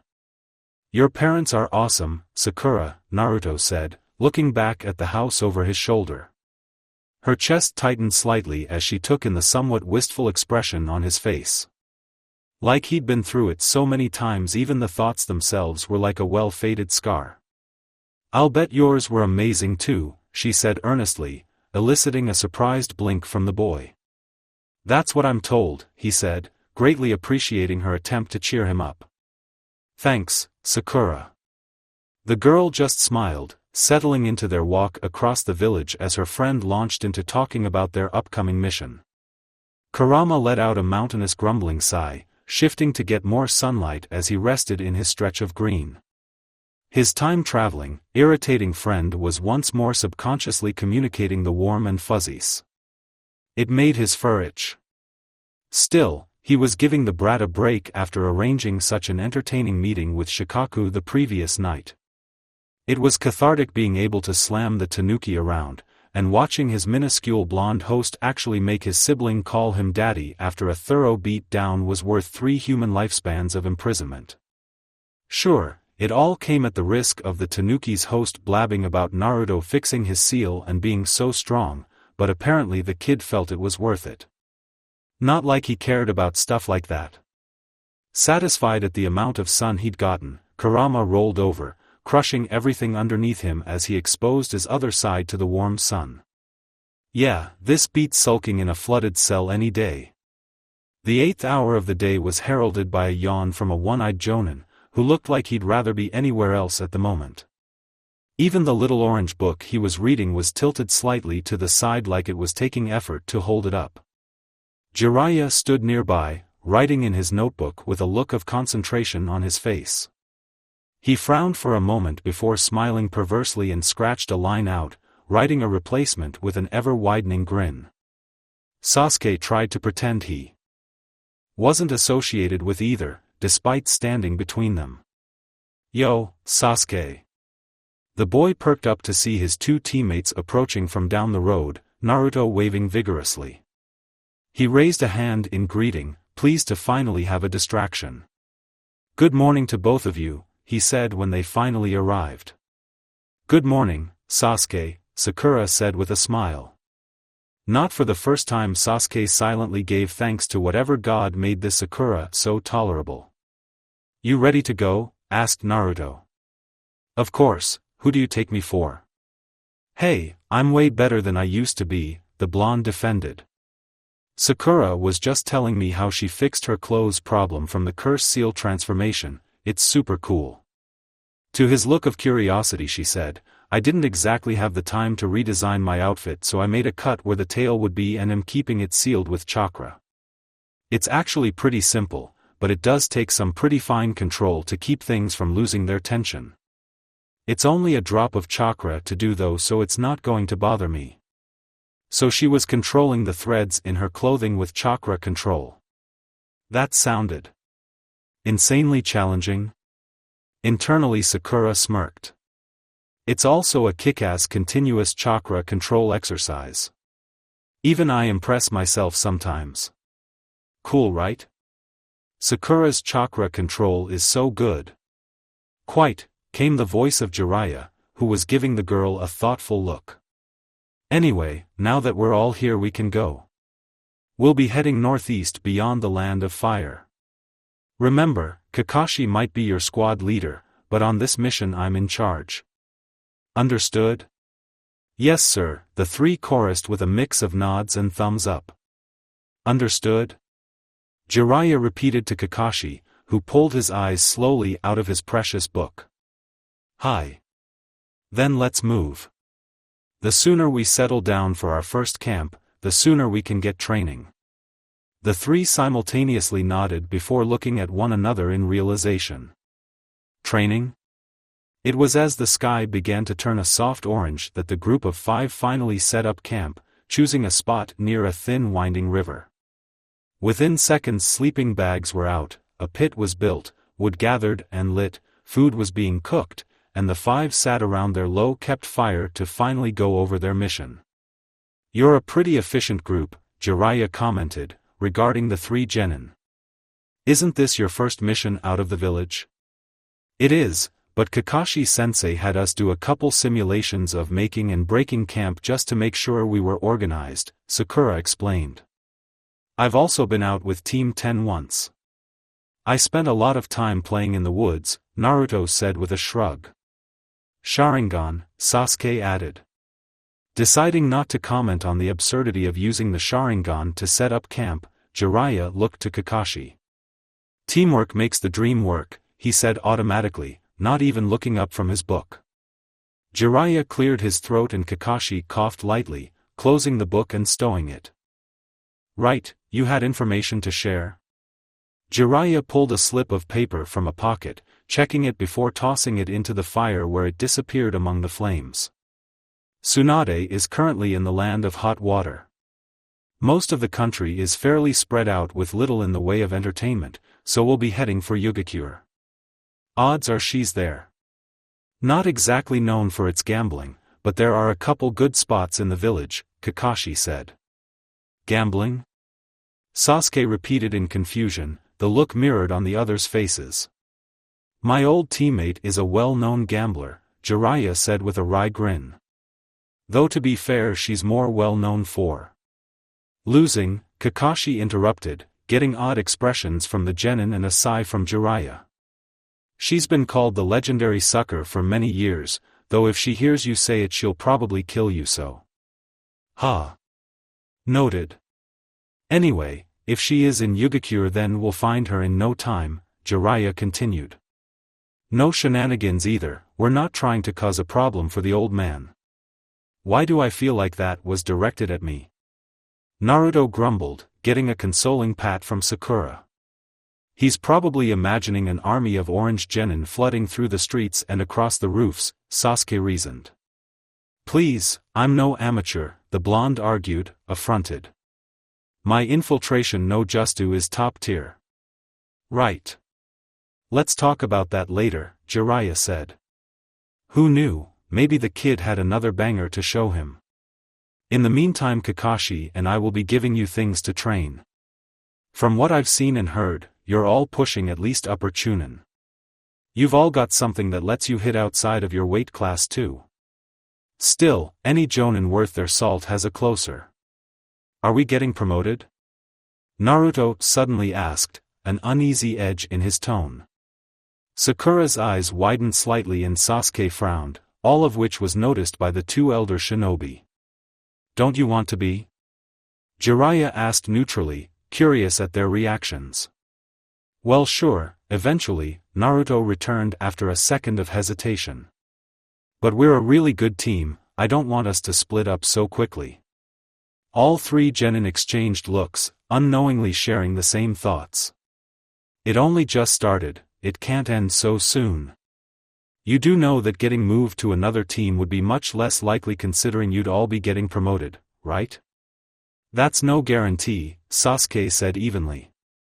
From the way you're talking it doesn't seem like we'd stay as Chunin for long anyway. Which was a wild thought to all of them. Sure it made sense for themselves, time travelers as they were, but the others having that kind of strength so soon? Had so many little differences really caused that much of a change? Apparently yes. We'd also probably not have Kakashi-sensei on our team, Sakura pointed out. Don't worry Sakura, I'm not going anywhere for now, Kakashi said, smiling at the three. Jiraiya considered the genin thoughtfully before allowing himself a small grin. This really wasn't a group like other Team 7s. Kakashi's right, he said, grabbing their attention. To be honest, Konoha has many high-level jonin and chunin. Our overall military force is nothing to scoff at. Promoting you three doesn't really serve the village as well as keeping you where you are. Having more powerful jonin is useful yes, but a team of powerful genin has its uses too. I see, Sasuke finished, nodding to himself. Oh, that's pretty sneaky, Naruto said approvingly. Never mind then. I guess I was worried for nothing. We can't stay genin forever, Sakura reminded him, taking some of the wind out of his sails, but she bumped his shoulder with her own and threw him a smile. But we can still enjoy it for now. Naruto beamed at the girl before turning back to the others. Alright, so what's all this about closers? You wanted to teach us some stuff? I have a technique that is suited for Sasuke and his Sharingan, Kakashi said. Jiraiya has one for you, Naruto. What about me? Sakura asked, knowing they wouldn't leave her out to dry but still too curious to not say anything. I'll be working with you on that seal first. It's more complicated than you can imagine and I'd like to look into it further before going with my idea but... Jiraiya sighed, regarding her with an unreadable expression. We may not have a choice about it. Naruto frowned as he picked up a pebble, rolling it between his fingers before flicking it into the water. Their camp was well lit despite the late hour, a bright moon high above them. He looked back by the fire again where Jiraiya sat beside Sakura and analyzed her seal with a familiar old-looking toad sitting on his shoulder. She was unbothered by his proximity and occasional prodding, reading what looked suspiciously like the tales of the utterly gutsy shinobi with a small smile. Kakashi was apparently dead asleep a little ways away, but there was no way he wasn't somehow paying attention to what was happening with one of his genin. Can't sleep? Naruto didn't react to Sasuke's question, having noticed his approach from beyond the camp. Sasuke was currently on watch along with several of Naruto's clones. I know she's been fine so far, but there's got to be something wrong with that seal, the blonde said, tossing another pebble into the water. It came from him after all. Yes, I agree, Sasuke said softly, absently rubbing the spot where his cursed seal used to rest. The act went unnoticed by Naruto, his eyes on Sakura once more. Sasuke couldn't help but wonder if Jiraiya would be able to see the truth of the seal. He clearly understood more about it than Sasuke ever did, but Orochimaru was an individual who was always one step ahead, no matter who or what he faced. Still. Naruto threw him a half grin. If anyone can figure it out, then it's the pervy sage. I hope you're right. Sasuke threw a pebble and watched it impact the water with tiny ripples. He threw another, watching in satisfaction as it impacted the exact center of the ripples he'd just made. Nah, Sasuke. Whatever happened to getting revenge on your brother? The third pebble got nowhere as his arm froze mid-throw. Sorry, I know it's none of my business, but I've been wondering for a while, Naruto explained, clearly troubled. You used to be obsessed, I guess, but it just doesn't seem to matter now. Not that it's a bad thing, he quickly added. I know it's not something you just forget about, so I wondered how it changed. Sasuke sighed, staring down at the pebble in his hand. Relax, Naruto, I'm not mad that you asked, he said, looking at his nervous friend. I'm not going to suddenly run off to find him because you reminded me. You sure? Sasuke flicked the pebble at his friend's forehead with a smirk, motioning for him to follow as he walked away from the camp along the river. When Itachi killed the clan, he left me alive. Told me to hate him, pursue him, become strong enough to kill him. Nothing mattered if it wouldn't further this goal. It worked too, for a while. Naruto said nothing, but the sounds of his footsteps were enough to keep Sasuke going. I ignored everything around me and got stronger. Or at least I thought I did. I was the top dog in a school classroom. I reached the top of a tiny, insignificant hill with nowhere to go. My world was so pathetically small. So what changed? I realized that I was looking at everything backwards. Instead of fighting to be free of my past, I was being held down by that very thing. I dismissed everything I knew about my brother to believe the most convenient truths to move forward. It took some time, but after that it felt like I could think clearly for the first time in years. Naruto seemed to be looking for something to say. I also realized that the incident was more suspicious than I'd ever considered. My brother just randomly killed the clan because in his words he wanted to test himself? It's laughable at best. Yeah, that does sound a bit dumb. He could have just asked the old man for a fight, Naruto reasoned. He was trying to recall if Sasuke had ever told him much about the massacre but couldn't remember much of anything. I will eventually find Itachi, but when I do I'll be ready to deal with it, whatever that meeting brings. So what should we do when we run into him? Well, yeah, you think I'd let you face him alone? Sakura too. Sasuke smiled to himself and threw an arm around his friend's shoulders. No, you really wouldn't. Sakura hummed to herself softly as she turned another page of what had rapidly become her favorite book of all time. It was amazing to think that the author of so much smut had started out with this of all things. It wasn't lost on her that the main character and her own teammate shared a name. In fact, there were more than a few similarities between Naruto Uzumaki and Naruto Musasabi. Maybe she was reading into it too much. Once more, please. With barely a thought, the cursed seal spread across her entire body. Amazing. That boy is a genius of geniuses. The second voice drew her gaze, not for the first time. Pa, as Jiraiya had called him, was an elder toad summon. What on earth the Sannin needed his presence with was anyone's guess, but she was far out of her depth when it came to knowing the range of Naruto's amphibian companions. She'd never even seen this one before. Was there also a Ma? That boy is twisted. What else could that be in the seal? True enough. Do you have a place to seal it? Yes, we can burn it after. Sakura coughed lightly to interrupt them. Could you include me in this, please? Right. Better put that down then, Jiraiya said, gesturing to the book. Committing the page number she was on to memory, she placed it in her lap. So there's two things we need to talk about. I suppose you could call it good news, bad news, but to be honest it's more like good/bad news, gross news. Sakura blinked twice, and Jiraiya cleared his throat. Gross news first. Orochimaru's chakra is packed in there. I'm unsure the extent of what that offers him, but at best he could probably control you and at worst you could potentially become a version of him if it ever got strong enough. There's formulas in there for consciousness and memory of all things. Pretty nasty stuff all things considered. That's pretty gross, Sakura admitted. Can you take it out?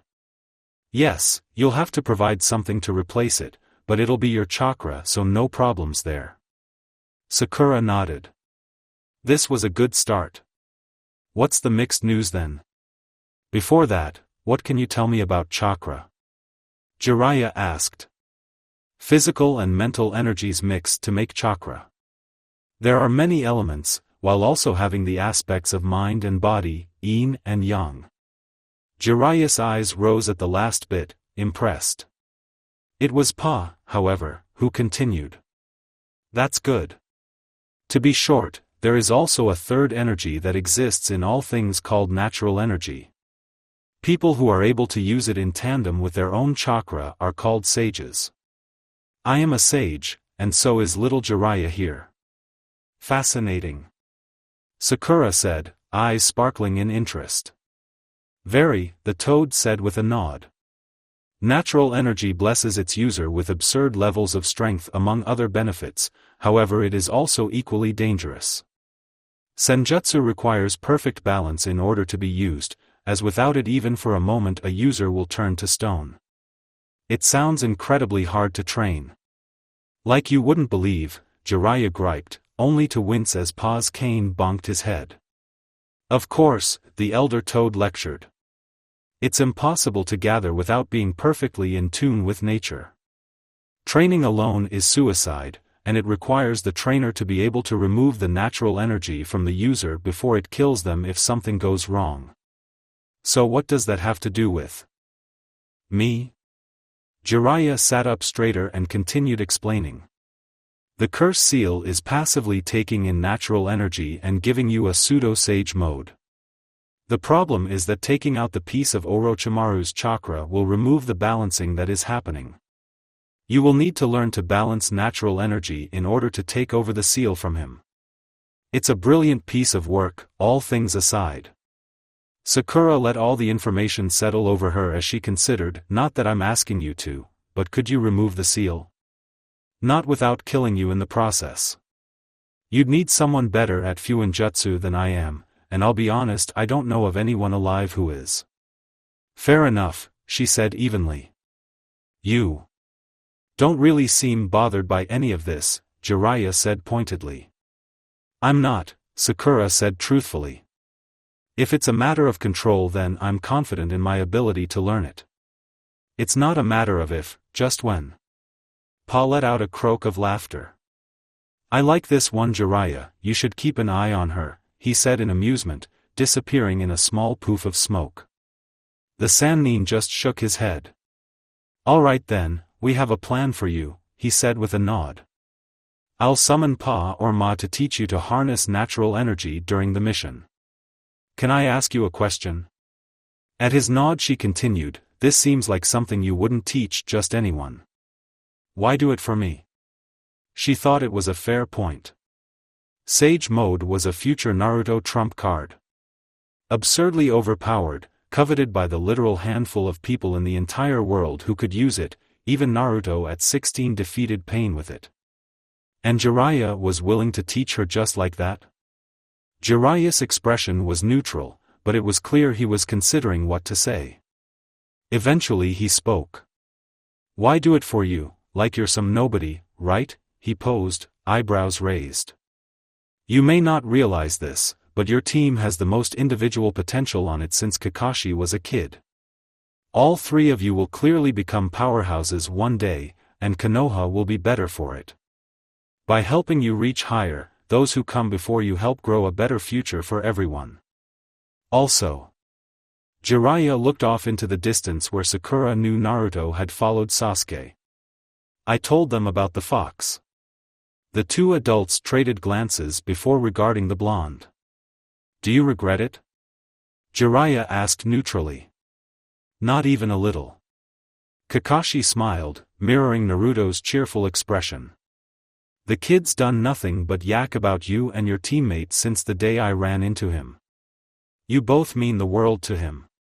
You know what he carries, and you're smart enough to know that something of that magnitude will always draw some kind of trouble. If it's to protect that, then I'm okay with it. She felt the hurt in her heart with the understanding of how much Jiraiya had cared for Naruto, even now. I never realized. Oh Naruto, losing Jiraiya must have devastated you. With all that said, her respect and liking of the Sannin rose immeasurably. She stepped forward and bowed deeply. Thank you very, very much. She heard an amused exhale before a large hand lightly patted the top of her head, making her look up at the man in surprise from her bowed position. You're welcome. The next morning found the group training in earnest, dedicating the early hours to the genin before planning to head back out at noon. They weren't that far away from Yugakure, so this was something they could afford to spend some time with. Naruto looked down at the bucket of water balloons he'd been handed, back up at Jiraiya, then shrugged, walking to a larger cleared space and placing the bucket on the ground. A second later, 10 clones popped into existence and each shuffled around to grab a balloon. Naruto? What? Came an unexpectedly synchronized response from the entire group. They were being stared at by everyone else. What are you doing? Asked Kakashi. Oh, well you know how shadow clones pass on memories. I figured out a while ago I could use this to train pretty much anything. Took me a bit to figure out how to be efficient with it, but you can't beat the results. The four watched as the collection of Narutos all began to try to pop the balloons as instructed, one almost immediately getting his balloon to flatten into a near disk. Huh, check it out, he exclaimed, dispelling a moment later. There was a collective goo, and suddenly all the clones were making discs. Another Naruto popped into existence to replace the earlier one. Jiraiya turned to Kakashi. Did you? Nope. The shadow clone jutsu can be used to train? Sasuke said slowly, hands already moving to make one. Kakashi stopped him with a dry look. I'll pout.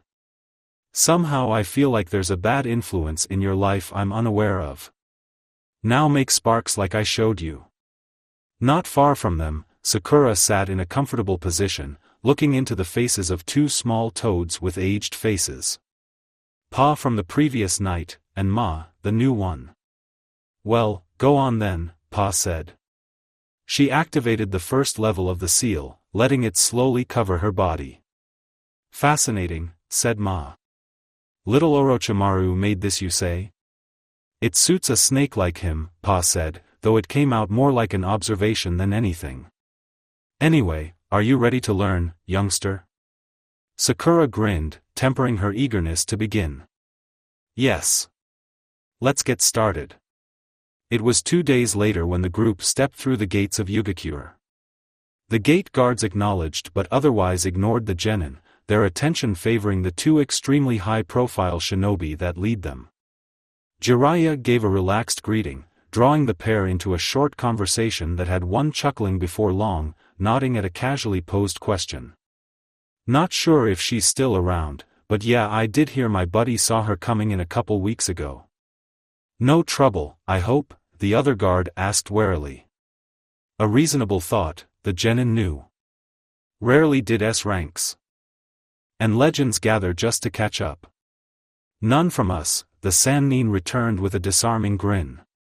Honestly, it was unnerving how unthreatening the man could appear considering what he could actually do. Thanks for the help. Before you go. Could you?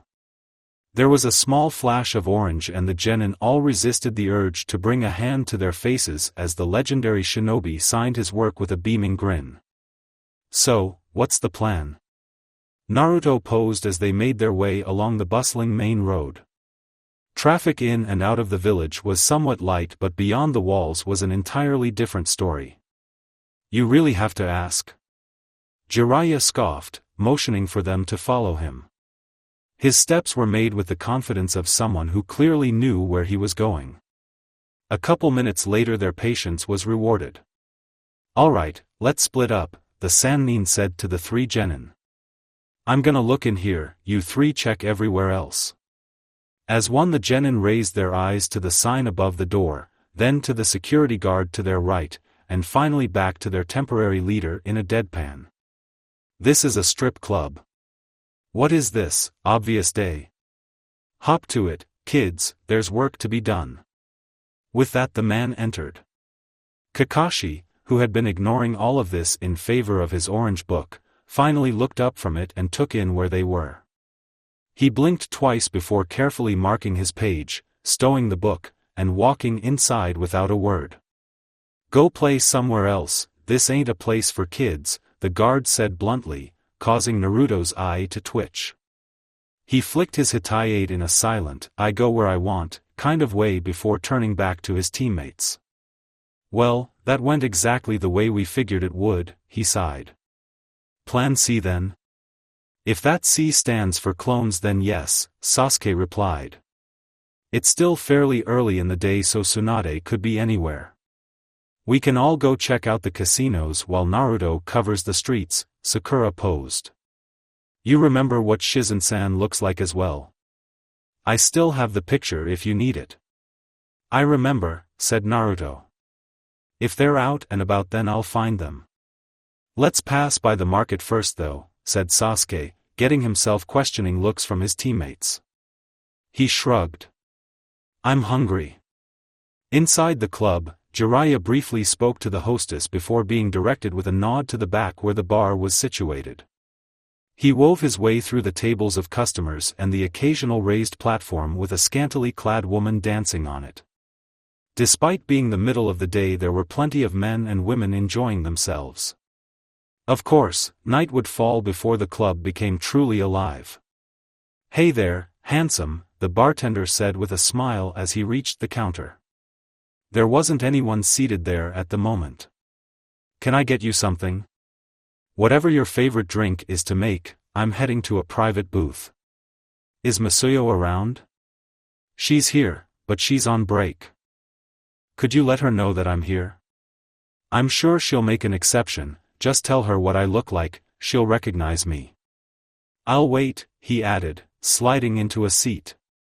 The bartender gave him an appraising look before shrugging and walking through a back door. It wasn't like she had other customers to take care of. A short time later she returned. She said head to room 3. I'll have her bring your drink too. Thanks, Jiraiya said appreciatively, laying a bill on the counter with a wink. It didn't take long to find the back hall with private rooms. There were small ones for individuals and much larger ones for parties. The entire second floor was an event space in itself. Room 3 was as intimate as it got. A wide couch on one end and a low stage on the other with barely a foot between them. He wasn't waiting long before there was a light knock. Oh my, it really is you, Jiraiya. If the woman was to be summed up in a single word then it would be busty. If he were forced to pick a second word? Really? Masuyo, it's been too long, the Sannin greeted, taking the offered drink with a grin. You look beautiful. I'd better, she smirked, closing the door behind her. She pulled a chair from the back of the stage and sat on it.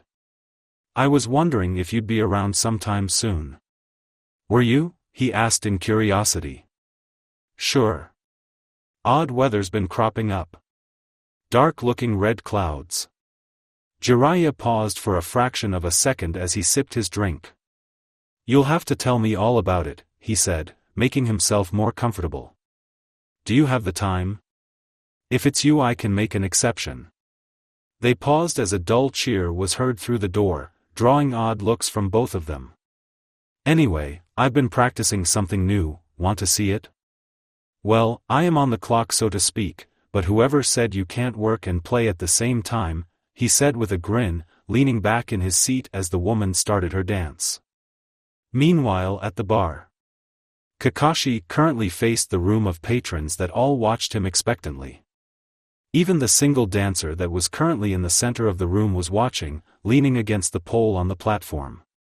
He reached his right arm out, grabbing the cold glass and flicking his wrist. A cork popped, liquid poured, and the champagne bottle arced through the air.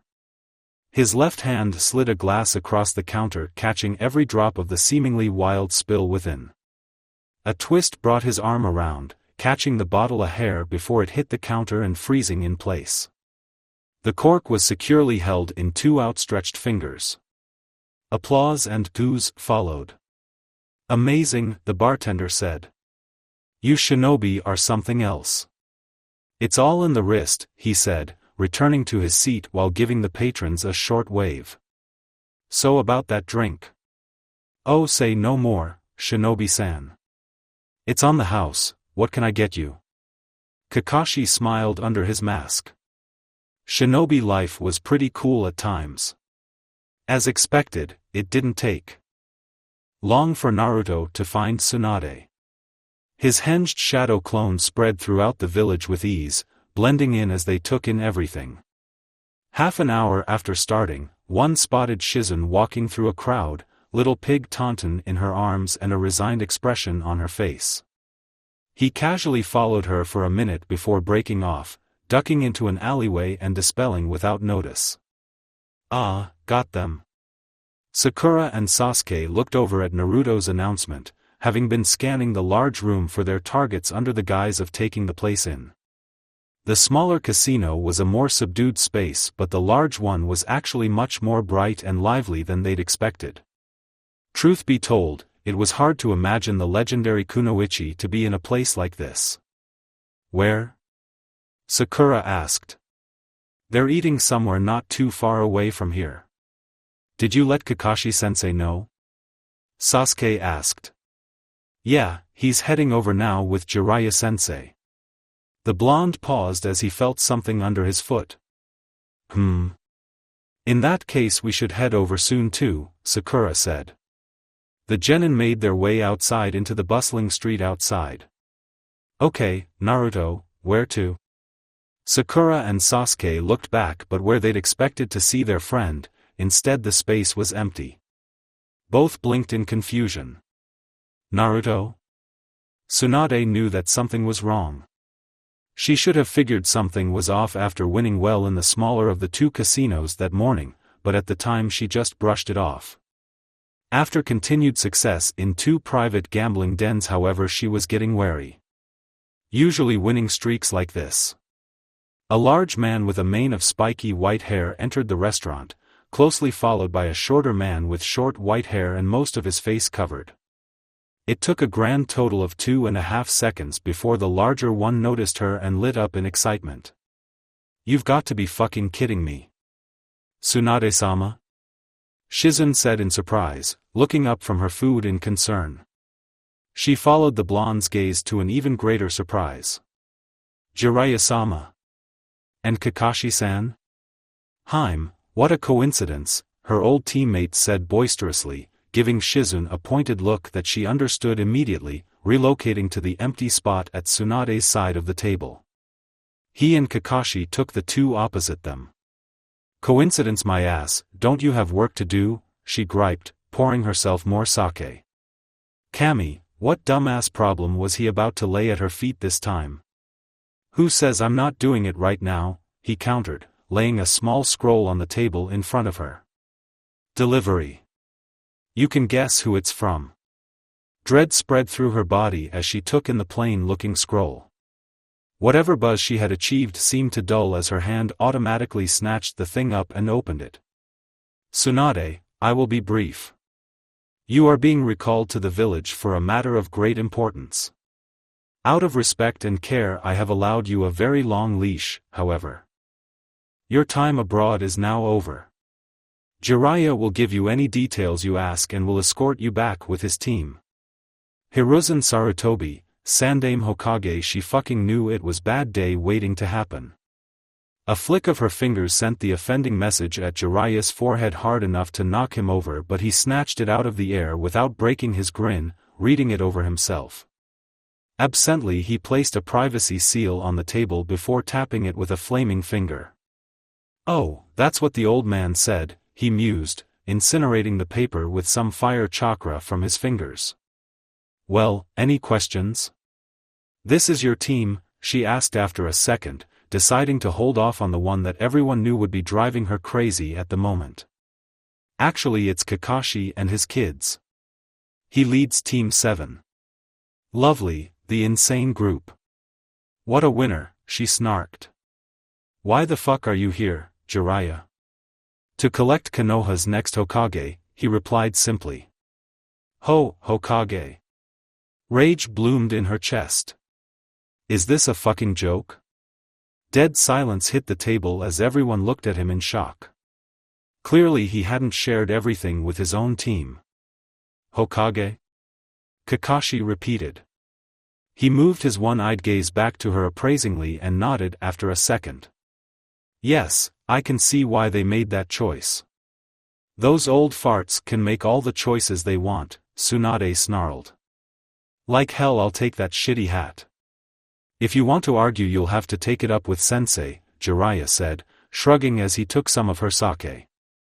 This guy was really trying to press her buttons, wasn't he? That's good. Anyway, you're being recalled. Doesn't matter what it's for in the end, and I'm not about to let you walk away.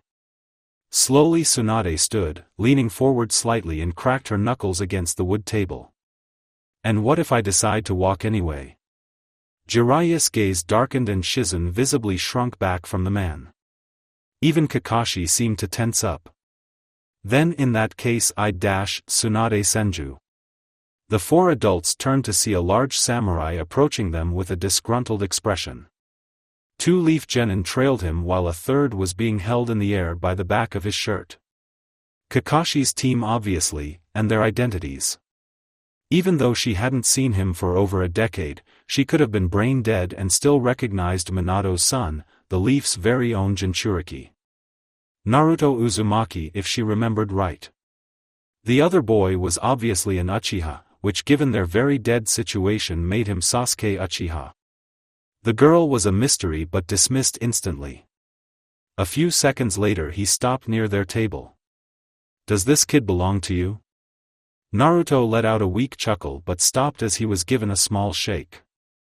Jiraiya let out an exasperated sigh and put his head in his hands. Kakashi simply took a drink, shaking his head.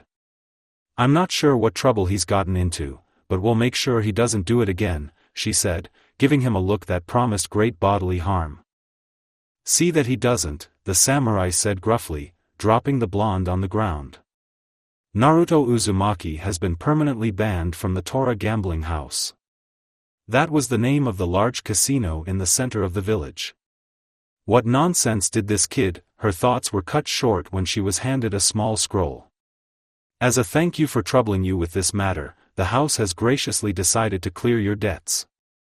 We look forward to your continued patronage. HAA. With that the samurai left. Man, those guys are rough, Naruto complained. It was only a little money. They'll make it all back in a weekend. They cleared my debt. To keep you away? Tsunade said in shock. Kid, what the heck did you do? Well. The pinkette started, getting their attention. We were just wandering around and ended up going into the really big casino in the center of the village. Naruto found a coin on the floor and put it in a slot machine and pulled the handle. Come on, it was totally legal, Naruto argued. If it's on the floor, anyone can claim it. Jackpot, Sasuke added with a shrug, causing the adult's jaws to drop. Pinky just continued. After that Naruto got this crazy look on his face and ran to the nearest roulette table. He put the entire jackpot on one number. Red number 9, the blonde said proudly, getting deadpants all around. Subtle. It was way over the max for that table, but I don't think they liked that some kid just randomly came in and won slots like that, so they allowed it. A sudden foreboding overcame the table as they all looked at Naruto. What? I didn't really think I'd win that too, he defended. Unbelievable, Tsunade said, looking at the ceiling. Kami hates me. They paid him what they could and notarized the rest to be transferred to his account in Konoha at a later date. Then they, escorted him out. Naruto just let out a mad cackle, hands on his hips. Yeah. I'm rich, Bayoof. Pinky's elbow stopped that deftly. They asked who was responsible for him and he said you, Sasuke said, looking at Tsunade. That samurai was one of the guards. Once more all eyes fell on Naruto, who was rubbing his side, still grinning. You planned this, didn't you? Shizen's voice was a mixture of surprise and suspicion. Somehow. I didn't cheat, if that's what you're wondering, Naruto said, scratching the back of his head. But them clearing your debts was pretty cool. I honestly thought they'd cut it out of my winnings when I said that. And you did that. Why? To make you feel indebted to us? Naruto tried slowly, deflating as she started to scowl. Worth a shot. What are we trying to get her to do anyway? He asked his sensei. Become the new Hokage. Oh, yeah, that makes sense. Hang on, I'm sorry, what?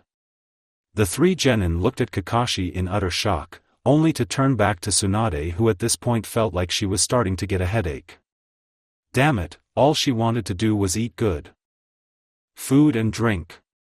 I'll say it again so you can all remember it properly. There's no way in hell I'll take that job. Only a suicidal moron would want to be Hokage. Hey! Naruto rounded on her, clearly angry. Being Hokage is an honor. Being Hokage is a death sentence, Tsunade spat. I can't even count the number of lives that stupid hat has ruined. I'm amazed that the old fossil hasn't kicked it yet either. The Hokage give their lives to protect their village. Naruto fired back. The fourth even spare me the Yondaime worship, she interrupted. The fourth was the worst of them all. The greatest Kage, who was so amazing that he broke the record for getting killed as young as possible and left the village with no leader when it needed one the most. Never mind the people who actually cared about him. Grandfather. Uncle. Nawaki. Dan. Hokage was a path that could only bring pain. Even this kid didn't realize what he'd lost because of it. Naruto just glared at her in a way that was all too familiar. Seriously, was this kid genetically engineered to piss her off? If you really believe in all that crap, you're just as deluded as they are. Don't you think that's enough? Tsunade turned to the glaring Pinkette. What, you have a problem with me too? It's obvious you've got some kind of issue with the Hokage position, but I couldn't care less. How dare you look down on him like that?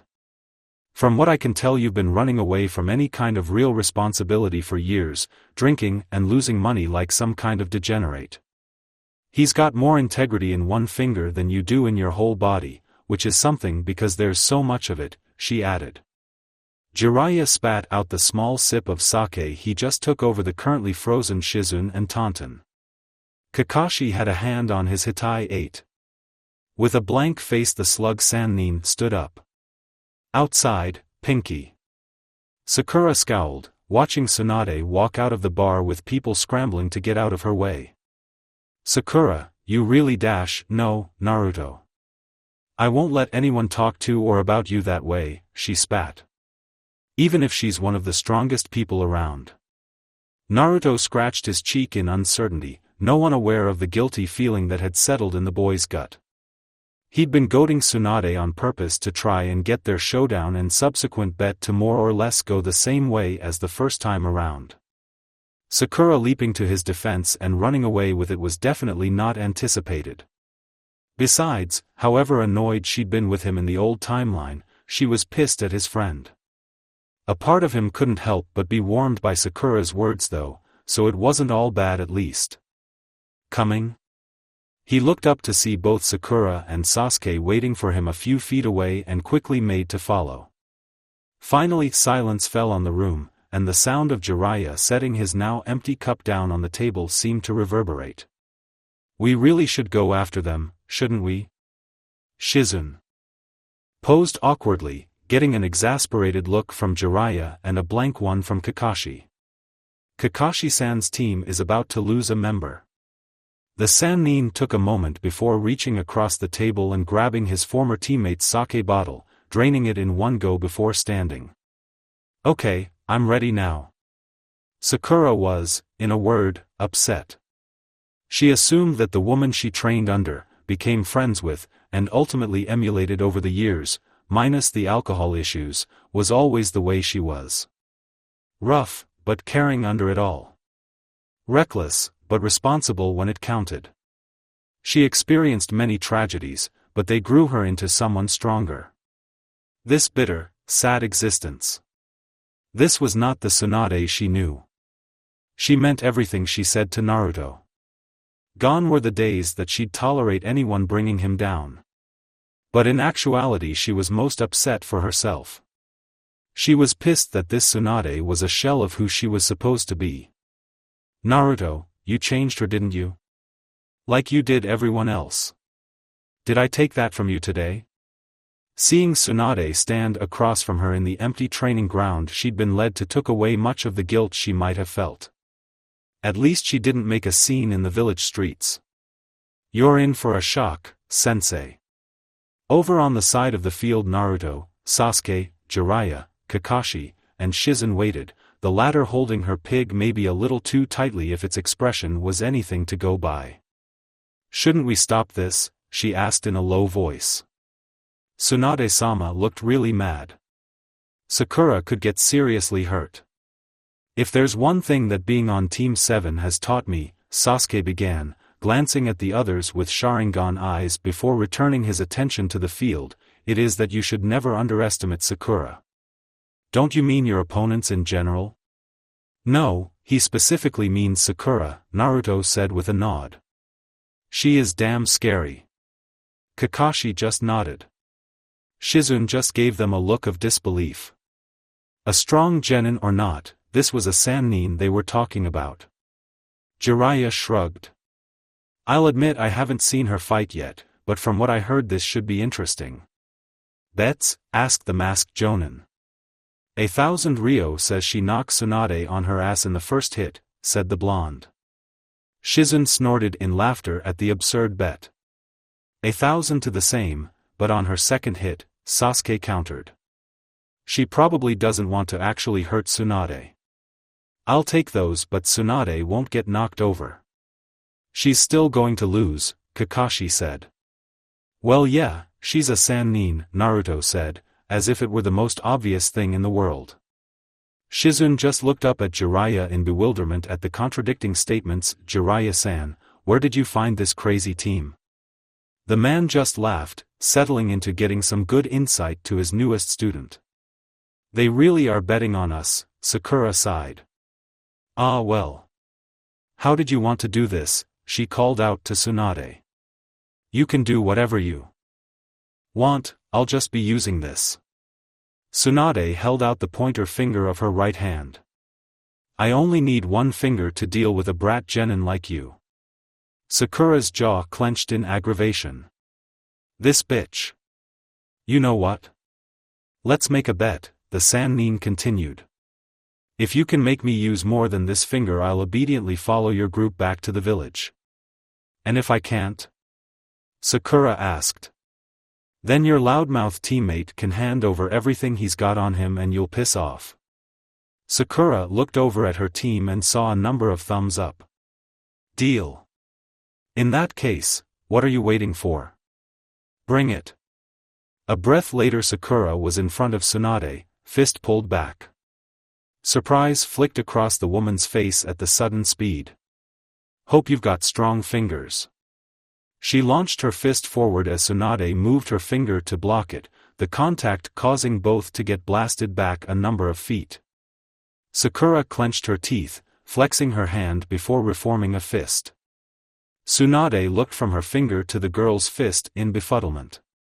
What the dash? Sakura was within her guard a second later, the ground cracking from chakra pressure off her feet as she came in for a series of strikes to drive the woman into a corner. Tsunade dodged back, using her finger to block a couple before stepping in, pressing her finger against Sakura's wrist and using chakra adherence to drag the final strike into a large boulder that had small wooden targets tied to it for shuriken practice. The boulder shattered explosively, sending fragments into both combatants. Sakura took quite a bit more as she passed through the remains of the rock, but Tsunade could be seen with multiple cuts along her arms as well. Jiraiya. What the actual fuck? Tsunade looked at her old teammate in a mixed angry shock as she passed her finger, now glowing green, over her scratches and healing them instantly. Jiraiya, of course, was completely unresponsive, as was Shizun. Both had gobsmacked expressions on their faces. Damn it, useless pervert. Pinky, who taught you that? Sakura, who was now dragging herself out of the rubble with a disgruntled expression on her face, I figured this out myself, she said, making a couple hand seals before healing the few cuts she'd received on her face. Internally she was cursing her lapse in judgment for getting baited like that, but damn did this woman's attitude just make her want to sock her. You know what, never mind. I'll get my answers when we're done. This time Tsunade advanced, and it would have been comical seeing her with that finger extended if not for the fact that she could probably cause an earthquake with it if she wanted. Wielding the thing like a sword she stabbed forward, forcing Sakura to dodge, but rapidly increased the pace of her thrusts until they were well past the pace even a Chunin could comfortably keep up with. It wasn't long before an attack landed, the finger sinking completely into the teen's chest with a stricken look on her face. Horrified, Tsunade pulled back but no blood flowed. Instead the girl lost vivid color as she crumbled away, an earth clone. Quickly the Sannin turned and intercepted the follow-up strike, only for that to be a clone as well, though a regular one. The fist passing through her own as Sakura seemed to flicker in and out of existence was enough to catch Tsunade off guard, so the true attack from above startled her into real action. Sakura's punch was caught in Tsunade's left palm, the force transferring down and into the ground, leaving a spider web of cracks many meters in all directions and even forcing the Sannin's feet several inches into the earth as she weathered the blow. Tsunade's right fist was firmly planted into Sakura's gut, sending her careening across the training ground to tumble and land in a heap. The woman looked at her open left and closed right for a few seconds before realizing she used far more than one finger in that last exchange. Kami, damn it. Hey, Pinky, you alive? Sakura weakly raised a hand from her position before letting it flop back to the ground. For a change, she didn't try to heal herself internally at all, worried that Tsunade would notice. Sure, that meant she'd be a walking bruise for until the woman healed her, but it was worth every ounce of pain considering the result. She could have done it if she used the cursed seal, Naruto grumbled, paying Kakashi his winnings. Sasuke didn't say anything but paid the man as well. Watching the fight was well worth the money. That was amazing, said Shizun after a second. To get Tsunade-sama to be serious even for a moment, Sakura-chan put up a serious fight. It's hard to believe she's a genin at all. Yeah, that girl is something else alright, Jiraiya said, shaking his head. Haim, do you mind? Yeah, I got it. As Tsunade made to gather Sakura, Shizun turned to Jiraiya. We're currently staying at a hotel. Should we continue this there? Strange. Everything was strange. As Garra walked alone through the streets of Konoha, he couldn't help but feel puzzled. The days following his meal with Naruto Uzumaki were otherworldly, for lack of a better word. More than once he'd been called out for being distracted, but a blank look ended those conversations before they started. In truth, he was distracted, but the reason was likely unbelievable to anyone who knew him. He felt at ease. Several days had passed since the meeting, and each was punctuated by many hours of restful sleep. His siblings roughly woke him on the first night, terrified his tenant would run rampant, but a quick dismissal was all he spared them before returning to his wonderful slumber. He felt at ease for the first time in as long as he could remember. The Ichibi was no longer shaking the cage of his mind with every moment. Not since the intervention of a boy who was righteously furious for his situation. As if they'd known one another for many years. Yes, things were certainly not as they seemed. Particularly with Naruto Uzumaki. Also, seeing the beast that more or less ruined his life so far shout, "Please, Daddy, stop.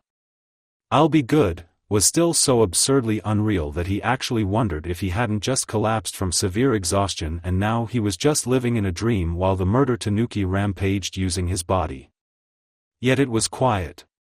Calm. The Ichibi was there where he always was, but the incessant whispers and taunting was not. His seal was strong and bright. He would not show it to anyone. He would not betray the secret of his odd friend? Yes. Garra's mouth twitched in the ghost of a smile. Naruto Uzumaki was his friend. When Sakura awoke, it was to a surprising lack of severe aches and pain that usually came with a post-thrashing. Well, thrashing may be a strong word for what amounted to just getting gut-punched, but getting hit by Tsunade was more or less the same as getting hit by a train. It was easier to just let herself pass out than fight to remain conscious through what was several damaged organs, fractured lower ribs, and internal bleeding. Seriously. Choo-choo, motherfucker. Here though in the hotel room she found herself in, she felt very healthy and put together in a way that only came from masterfully done medical jutsu. She doubted there were many who could tell her sensei's work from others, but after seeing and experiencing it so many times over the years it was like a neon-bright signature. It would be more pleasantly nostalgic if the woman hadn't caused the damage in the first place. Or wasn't currently being a massive bitch. "Ah, you're awake." Shizen's voice was surprised as she approached, a glowing hand reaching out for a quick diagnostic. Sakura observed the process with interest, drawing a small smile from the older woman. "Just checking you out," she explained, the glow fading before long. "We didn't expect you to wake for another hour or so. Did you heal me?" "No, that was Tsunade-sama." Shizun offered a hand and Sakura took it, getting to her feet. "You weren't so bad that I couldn't handle it, but she felt guilty for hitting you so hard." Sakura regarded Shizun flatly. "Really?" The woman held her gaze for a second before deflating a bit and shaking her head. "No, sorry, she just wanted it done faster and didn't want to wait for you to recover after," she amended. "Yeah, that sounds more accurate." "It's fine, I feel great." "Where is everyone?" "At the bar off the lobby. We've already checked out, but they were kind enough to let us use the room until you woke up." A tilt of Sakura's head with a skeptically raised eyebrow had the kunoichi sighing lightly once more. "Yes, that's not entirely accurate." "No, I do not want to explain it. It's mid-morning and we've got ground to cover. Come on." Sakura couldn't help but chuckle at that. Poor Shizun put up with so much for her sensei. The two of them made their way to the ground floor where the remaining members of their group were waiting. Tsunade barely gave her a glance before downing whatever was left in her cup and making for the door, leaving a grumbling Jiraiya to pay. Kakashi gave her a signature eye smile and that was about all she got before blonde hair took up most of her vision. "How are you feeling, Sakura?" asked Naruto with his usual energy. Sasuke joined a moment later, having simply walked to her instead of the half-leap the Jinchuriki took. She gave them both a beaming smile, flexing a bicep and slapping it lightly with her hand. "Right as rain. Did you like the fight?" "Heck yeah," said Naruto, punching the air to her side. "You should have gone all out on that first hit though, it would have totally blown her away." "I wouldn't have lost any money to Kakashi-sensei either," he said as an afterthought. You say that like the whole thing with the casino didn't happen yesterday, Sasuke said flatly. To Sakura he continued, it's good to see you on your feet. Not many people live through being struck by the slug Sannin. I mean she didn't really hit me, Sakura argued as the three of them followed the adults out onto the street. She immediately noticed that they were fairly close to where they came into the village. It was actually kind of amazing that they spent so little time there overall considering what their mission was. If she really hit me I'd have exploded. Ugh, that is not a picture I want to imagine, Naruto said with a grimace. By the way, is that scary strength thing a medical technique or something? Tsunade can do it obviously. Can Shizen-san? Whatever Sakura was going to say was interrupted by something striking her friend just above his Hitai-8, causing him to give a shout of pain and place his hands over the spot. I told you not to call me that, brat, Tsunade said, her right hand still raised over her shoulder like she just flicked something behind her. And to answer your question, no, it's not a medic thing. Sakura's aggravation at her friend being attacked was partially stalled by the fact that the woman actually answered him. She threw Sasuke a confused look who moved a bit closer to speak to her ear. Naruto's been talking to her nearly non-stop since your fight yesterday. You know how he is. Indeed, the Naruto power of friendship was a formidable force. Sakura moved a lightly glowing hand past Naruto's and gently laid it upon his head, clearing whatever pain he was feeling within a moment. Thanks, Sakura, he said gratefully. You're really getting good at that. All thanks to you constantly getting roughed up during training, she replied, much to the blonde's chagrin. He threw her lopsided smile before doubling his pace and moving level with Tsunade. I let you get that one for free, Ba-san, out of respect for our shared ancestors. The woman looked at him sidelong before letting out a long breath. You have brain damage. That's the only explanation I can come up with. Naruto lagged behind for a few steps as he looked up at the blue sky and groaned. Why does everyone think I'm stupid? The group of 7 humans plus 1 pig made camp roughly a quarter of the way back to Konoha after many hours of moderately paced travel. Jiraiya evened out the ground with an earth jutsu and Shizun set about unsealing some light camping supplies. Much to the surprise of Team 7, they would be spending the next 3 weeks there, training for the upcoming final round of the Chunin exam. To be fair, the surprise was less that they'd be killing time training and more that Tsunade seemed to be fine with it. Do what you want. This was her only response as Jiraiya laid out the plan to the group, shooting Shizun a look who resignedly resealed some of the gear only to unseal a different set, this one having a tent large enough for her and the older woman. Apparently she and Tsunade traveled very comfortably from village to village. Only once camp was set and they all sat down for a meal did the conversation truly continue in full. Kakashi-sensei, since we'll spend the rest of the month here, what did you want us to accomplish before we got back? Sakura asked in curiosity, a sentiment mirrored in the other genins' faces. They all had new things to train and their own personal milestones, but as sensei he surely had some ideas about what to aim for collectively as a team. Whatever you decide to do with your time, just remember you're still working with Ma and Pa every day, Jiraiya added in, poking at the pot he was cooking in without looking up. Of course, Sakura said with a smile, missing the sharp look Tsunade sent her and Jiraiya in turn. Well, sensei? To be honest, you're the most ready for the tournament in the team, Kakashi said with a thumbs up. You've been doing very well coming up with ways to train your control while doing other things. I'm confident you'll feel prepared when the 3rd round starts. So I'm free to do whatever you want outside of working with Jiraiya. Understood, she replied with a salute. Kakashi turned to Sasuke and Naruto in turn. Chidori. Rasengan. You have 3 weeks to master them. Both boys exchanged brief looks before nodding, noting the soft intakes of breath from the two who were just finding this out. Not that I think you'll need to use them during the tournament, but I know you'll be responsible one way or another. Of course, sensei, said Sasuke. Naruto on the other hand turned his attention to the number one skeptic in the group. You look like you've got something to say, he shot, much to the expectation of everyone else in the group. His attempts to bait the woman were as obvious as they were frequent. Also she seemed unable to resist rising to them. The Chidori is one thing, but the Rasengan? The original technique of the fourth Hokage? Tsunade eyed him skeptically. Even Jiraiya took time to get it down, and he wasn't some snot-nosed genin when he did it. Naruto scoffed, giving her a patronizing look as he shook his head lightly. Come watch me train anytime, Ba-san, I'll show you what a future Hokage can really do.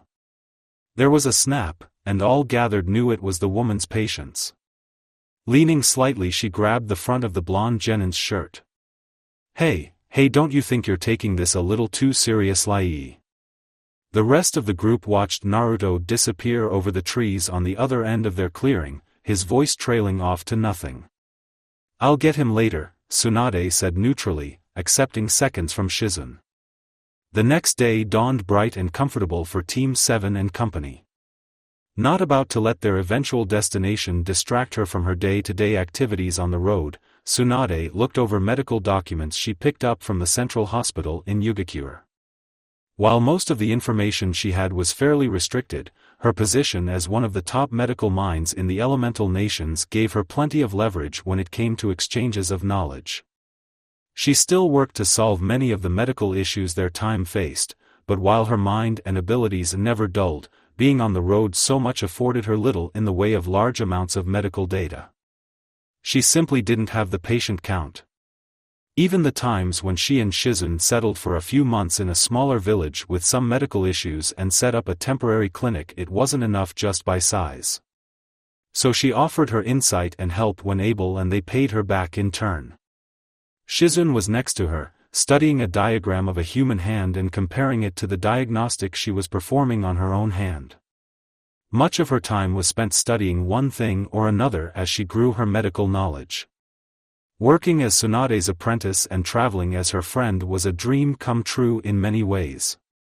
Oh sure, there were no illusions about the kind of woman she'd attached herself to, but Shizun liked to think that she had a much better understanding of her sensei than most.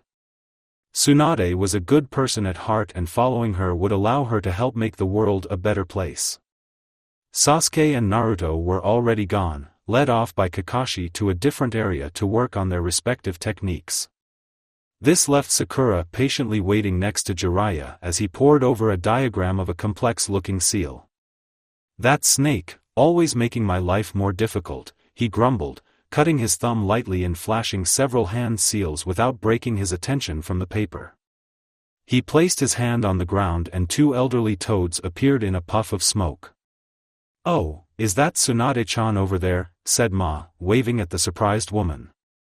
You're as beautiful as ever, dearest. Thank you, she returned, notes held loosely as she moved her gaze to Pa. The last time she saw the two elder toads was during the Second Shinobi World War. Jiraiya, what dash? Oh, she certainly does. Pa said with a laugh. You sure missed out with this one, Jiraiya boy. Can we not talk about this? The toad sage said tiredly. They're working with Sakura, Haim. On sage mode? Tsunade said incredulously, getting a curious look out of Shizun. You can't be serious. It's complicated, Jiraiya said, getting a flat, no shit, look from his old teammate. I can show her, if that makes it easier, Sakura offered, getting a nod from Jiraiya. He caught Tsunade's gaze and motioned to his eyes meaningfully. She got the message and grimaced, but that was all the time she had before her attention was robbed by the transformation that happened in front of her. What the? Shizun actually dropped her book, stunned at the sudden shift in appearance Sakura took. So distracted was she that she didn't notice Tsunade's eyes briefly shift colors to an emerald green, her pupils shrinking to a fraction of their normal size. Her own form of sage mode was one she used exceptionally rarely, to the point that most speculated her title as a sage was just that, a title. She's using natural energy? Tsunade said in confusion, looking from the stretching Sakura who looked like she wanted to burn some energy, to the troubled Jiraiya. Do you remember the seal our dear teammate put on his apprentice years ago? Enko, right? Tsunade pulled up short as she regarded the frankly monstrous Sakura once more. You're telling me it does that? No, Orochimaru improved it. This is the newer one, Jiraiya explained. The seal passively pulls in natural energy and balances it to keep from killing the host. Host? You make it sound like the seal is a parasite, Shizun said, the medic in her taking over. In a way it is, Sakura said, drawing everyone's attention. I can always feel the seal trying to influence me, as weak as it is. It feeds on my chakra and emotions. In return it gives me a frightening amount of power. I like it though, she added with a smile. It was unsettling against her black eyes. She traced 2 quick jabs that cracked the air where she struck. I would have won our fight faster like this, I think. Tsunade, eyes back to normal, said nothing, observing the girl with a clinical eye. I'll tell you the grittier details later, Haim. Thanks, Sakura. Ma, Pa, she's yours now. Off we hop then, Pa said, repositioning to Sakura's right shoulder and pointing with his cane. Ma took her left, patting the girl's head fondly. The 3 moved off to find an appropriate place to meditate. Shizun, go for a walk. Jiraiya. Shizun grabbed a book and made herself scarce, deciding to go check in on the training boys. Tsunade finally stood, her documents long forgotten. What the actual fuck is going on here? Jiraiya dropped a seal on the ground, mentally making a note to make more of the things, and sighed in a way that was far more common now than he felt it had any right to be. With that he began to fill her in. Sasuke was currently having a problem with his training. It was a problem that very few people in history actually experienced, and likely ever would. He, of course, had no idea that his brother in all but blood was actually experiencing more or less the same thing, and so he suffered the issue alone. He was trying to learn something he already knew like the back of his hand. As one might expect, faking learning a jutsu when a good part of your personal arsenal was based on said jutsu was insanely challenging. He was doing his hardest to replicate the struggles and timings that he went through the first time he learned the technique, but it wasn't that simple. He was many times the shinobi, at least publicly, that he was in his previous life. Simply replicating his old experience would be blatantly false to a high-level shinobi, let alone someone as keen-eyed as Hatake Kakashi. What was his solution then? Improve the base Chidori. It was almost too simple of a solution to his situation. However, this did invite its own complications. Namely that he had no idea what to do with it. Sasuke would never consider himself inflexible by any stretch of the word, but he wasn't exactly the most creative shinobi. His time under Kakashi and further Orochimaru were very straightforward. Even his father was very similar. Train the body, train the skills, train the jutsu. As the years went on, this became his entire philosophy for gaining strength. The dojutsu certainly helped, but this was more on a personal level. He had many alterations to the Chidori jutsu already based on the skills he accumulated through the years. This was not what he was looking for. Working with Kurenai, however, taught him much about his limitations. He lacked creativity and a freeness of mind that lended itself to certain paths. Training genjutsu relentlessly from when he woke up once more as an academy student went a long way to softening those edges, but he still had them. This wasn't what I expected when I thought I'd see how your training was going. Sasuke was roused from his musing when his guest finally spoke. He noticed her immediately, but she didn't say anything, so he mainly ignored her. I have a unique issue I am trying to overcome, he said briefly. Like that though? It took him a second to realize what Shizun was referring to. His body was currently a highway for visible electrical currents, starting at his right fingertips, traveling along his arm, and splitting to several directions at his torso. The lightning chakra moved freely around before finally dissipating into the ground off his left foot. I'm allowing the lightning to move freely through me to prevent myself from being electrocuted, he explained. I'm unsure about how to properly keep it contained without turning my hand into a charred husk. Shizun winced a bit at the bluntness of the remark but otherwise was amused at his matter-of-fact tone. Well, if you want to try something unwise, I am an accomplished medic. I'll stick around while you work. A medic. The lightning died away as he stopped providing it chakra. Shizun was an incredibly accomplished medic in her own right, often overshadowed by the abnormalities that were Tsunade Senju and eventually Sakura as well. Being apprenticed to the Sannin spoke for itself in a lot of ways. If you're open to it, could I ask you for some advice on chakra control technique? He posed, getting a look of surprise from the woman. Your control is pretty good from what I just saw, Shizun observed, her unasked question clear. If pretty good was enough, then I might as well look for a nice place to dig my own grave and climb into it, Sasuke said with an uncharacteristically visible show of scorn. The Jonin would never know that it was at himself his feelings were directed. At how his shallow standards allowed himself to be a slave to his own idiocy and the ambitions of others. Well.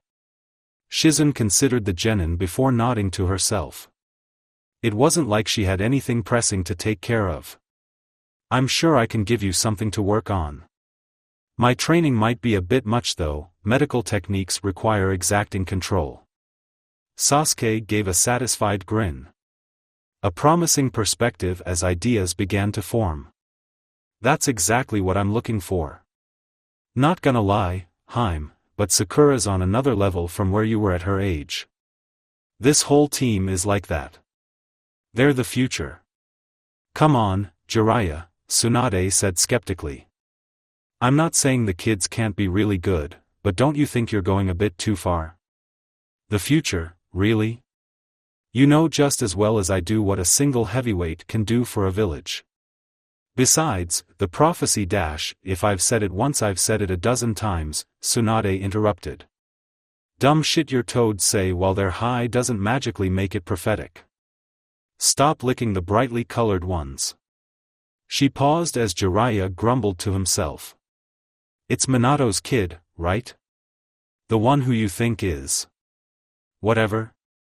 Yes, it's him, Jiraiya said with a frown. Tsunade was intelligent but sometimes she was too stubborn to see past her bitterness at everything. Not worried this is just you pushing your expectations onto some chump genin with a bit of talent? If you went and spent some time with him and didn't push your own expectations on him you'd see what I mean. Silence fell between the two and Jiraiya stepped on the privacy seal tag he dropped to the floor, burning it with a pulse of fire chakra. I'll admit, they are a pretty chummy group for a Team 7, Tsunade said after a minute, to which Jiraiya nodded absently. Tell me about it, he agreed. It's actually kind of uncanny how much they mesh. Almost like you're better off forgetting those thoughts. The two turned to find a one-eyed Jonin joining them. Kakashi? I'm serious. You'll thank yourself later. This. Doesn't it seem odd to you? Jiraiya asked. You must have noticed something off. Haven't they only been a team for a few months now? Kakashi sighed, sitting beside the pair with a grunt. Of course I noticed. They were a bit awkward at first, in an overly nice kind of way. Apologizing if needed, not wanting to offend each other. They went out of their way to include one another whenever possible and stuck together no matter what I put in front of them. In no time they were comfortable. Now, a couple months later they are the best friends I've ever seen, just as close as many bonds I've seen forged in the core. Even if a romantic relationship started somewhere, it likely wouldn't mess up the team dynamic because both boys would support the other and be happy for their two friends. Kakashi's head tilted slightly to the side and the other two could tell he was smiling under the mask. They just work. It's like they were meant to be together. The Jonin reached into his pouch and pulled out his little orange book, getting an eye roll from Tsunade but nothing more. She didn't want to interrupt, and it was clear he had more to say. Don't take this the wrong way, but maybe we're projecting, trying to find something wrong because our teams went wrong too. It took me a while to think about it differently, but I can say this with confidence now. Not every Team 7 needs to be a tragedy waiting to happen, Kakashi said finally, unable to keep the pride out of his voice. I'd rather do everything to support that instead of picking it apart. Don't you agree? Jiraiya sighed, giving the Jonin a rueful smile. I can't argue with that. Tsunade just huffed, reaching behind her for one of the sake bottles she bought back in Yugakure. Kami, you've gotten mouthy, Kakashi. Next time warn me so I can at least have a drink first.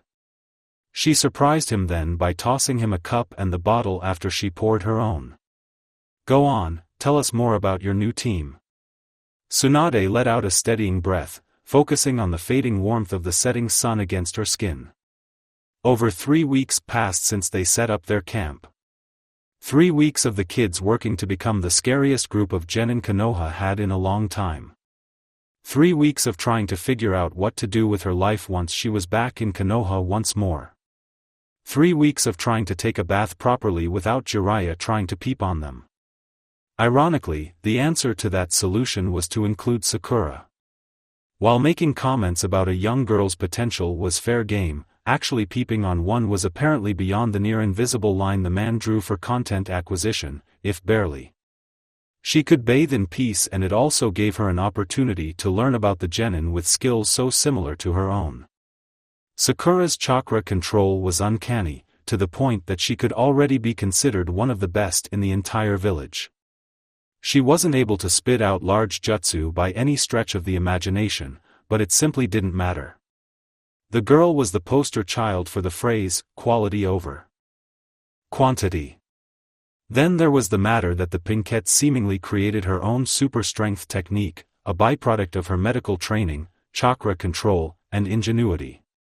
Truthfully, Tsunade didn't really believe that the girl came up with it on her own, but she seemed genuinely shocked that the Sannin could do it as well, and it wasn't like there was anyone to teach her the technique in the village.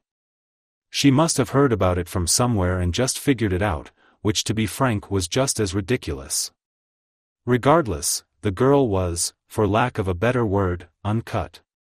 With some proper guidance she really could become one of the strongest the world had ever seen. A diamond in every sense of the word. Tsunade grimaced and shifted in her seat. She was getting that feeling in her stomach again. The one that caused her to take on Shizune as her apprentice. The Sannin tried to focus on the girl's negatives, such as her propensity to piss her off with nothing more than a disparaging look, but the feeling persisted and only grew stronger with time. Kami, damn it, that girl pisses me off. Determined to put the matter aside, Tsunade instead refocused on the main target of her attention. The orange maniac Jinchuriki that worked himself to collapsing day after day to unbelievable results. Chakra was perhaps one of the most oddly balanced forces in existence. One could get by with very little, as long as they could control it perfectly, a skill few even began to approach over the course of their lives. It went equally in the other direction, of course, but the extremes were rare and the extremes even more so. Sakura was a great example of one end of the spectrum. This kid simply obliterated the other end. Exhibit A, the Shadow Clone Jutsu. Few could do it. A fraction of those could make so many. A fraction of those could simply just dispel and make a new one whenever any of them got some kind of good idea. In all honesty, the kid should have actually gone insane from all the micro-personalities that were constantly being created and reintegrated with his own. He's fine though. No big deal. Exhibit B, the Rasengan. Another stupidly intensive chakra technique the genin was trying to learn by spamming it around his training area as much as he could before collapsing. His clones worked on shape, power, and other things, but the original himself just tried it over and over and over. At least with the clones he got some return on chakra investment. Exhibit C, his health. Naruto Uzumaki may actually have been the healthiest person she ever laid her hands on. His naturally absurd clan vitality combined with the scarcely known regenerative aspect of the Kyuubi kept the kid in tip-top shape for his entire life. She doubted he'd ever been sick a day in his life, and if there was record of it he was probably making it up. He'd stay looking young and fit long past the time his friends would get old and decrepit. Actually, it was kind of pissing her off. Just thinking about it. Case in point, Naruto's physical energies to contribute to chakra creation were through the roof, and the fact that he just never seemed to quit spoke to mental fortitude that matched. The boy was a beast and would shake the world to its core. Yet, despite his lineage and position, despite being Jiraiya's chosen one, despite having so much potential and strength at his age, he was still a goofy dumbass who really only cared about his friends being happy and keeping people safe. The little idiot really did remind her of her brother. Thus did the final night before returning to the village fall on the pair, clones dispelled, the younger blonde lying on his back and staring at the starry sky while the elder sat next to him, a single glowing hand being the only indication of what she was doing. "Why do you try so hard?" It took Naruto a few seconds to realize she was speaking to him. Understandable, as she hadn't said a word to him once while watching him train up until that moment. "Huh," was his intelligent reply. "Your drive, your commitment, call it whatever you want. Why push so far? Why do you want to know?" She could tell from the tone of his voice he was genuinely thrown by the question. "Morbid curiosity, brat, just answer the damn question." I guess it's all I've ever known." He frowned as he considered his answer. Seeing the flat expression she was giving him, he held up his hands to forestall a verbal beating. "I'm serious, what else did I have to work with?" Naruto pushed to his feet and Tsunade let the jutsu fade from her hand. "I don't think I need to explain it much, but Dad really screwed me over when he put the Kyuubi in me." Naruto caught her surprised expression over his shoulder with a small smile. "Yeah, I know about him. Everyone else thinks I'm clueless though, so don't tell them." Tsunade didn't say anything, but the boy seemed satisfied and started stretching to warm down, not that his muscles needed it. "Anyway, I have a certification in being pushed aside and treated like shit. More than half the village still thinks I'm the Kyuubi somehow, and more than a few active shinobi have been, reassigned because they tried to do something to me. Also, having a 24/7 Umbu shadow is not equivalent to having friends." Naruto pulled off his Hitai-8, looking at the heavily scuffed and marked metal. An odd amount of wear for a thing he'd only have gotten less than 6 months ago. "I started busting my ass to prove to everyone they were wrong and I was worth a damn. Along the way I found more and more people that are worth protecting with my home. Hokage doesn't need to really be it, but it's been a dream for as long as he could remember. I guess the motivations changed a lot over time, but the work just stuck. There's really only one way in this world to get what you want. Overwhelming strength. And here I was half thinking you were just doing it to get pinkies." "Attention," Tsunade mused, drawing an irritated huff out of the boy. What else could drive a kid to learn a move like that in 3 weeks? Naruto held out a hand and concentrated, a small sphere of spinning chakra coming to being an inch above his palm. It dissipated with a small burst of pressure. "To be honest, I figured it out 2 weeks ago. Clone training is busted." Why the hell didn't you say something then?" Tsunade asked. To this Naruto gave an awkward laugh. Well, I figured you'd leave after I got it, and it was handy to have the best medic in the world next to me in case I blew my arm off when I started to experiment." 2 blinks. Experiment? Naruto only got a foot away before her hand caught the back of his neck tightly. "What stupid-ass shit have you been trying next to me?" "I was being responsible, I had an adult nearby." "The hell you were." Internally Tsunade oddly felt at peace, shaking the genin silly for his recklessness. Maybe it wasn't all doom and gloom waiting for her back at the village after all. Thank you for watching. I hope you enjoyed it. Make sure to like and subscribe, and don't forget to share this video with your friends. Guys, make sure to help the author by visiting the link in the description. This is Fox Sage, and I'm signing off.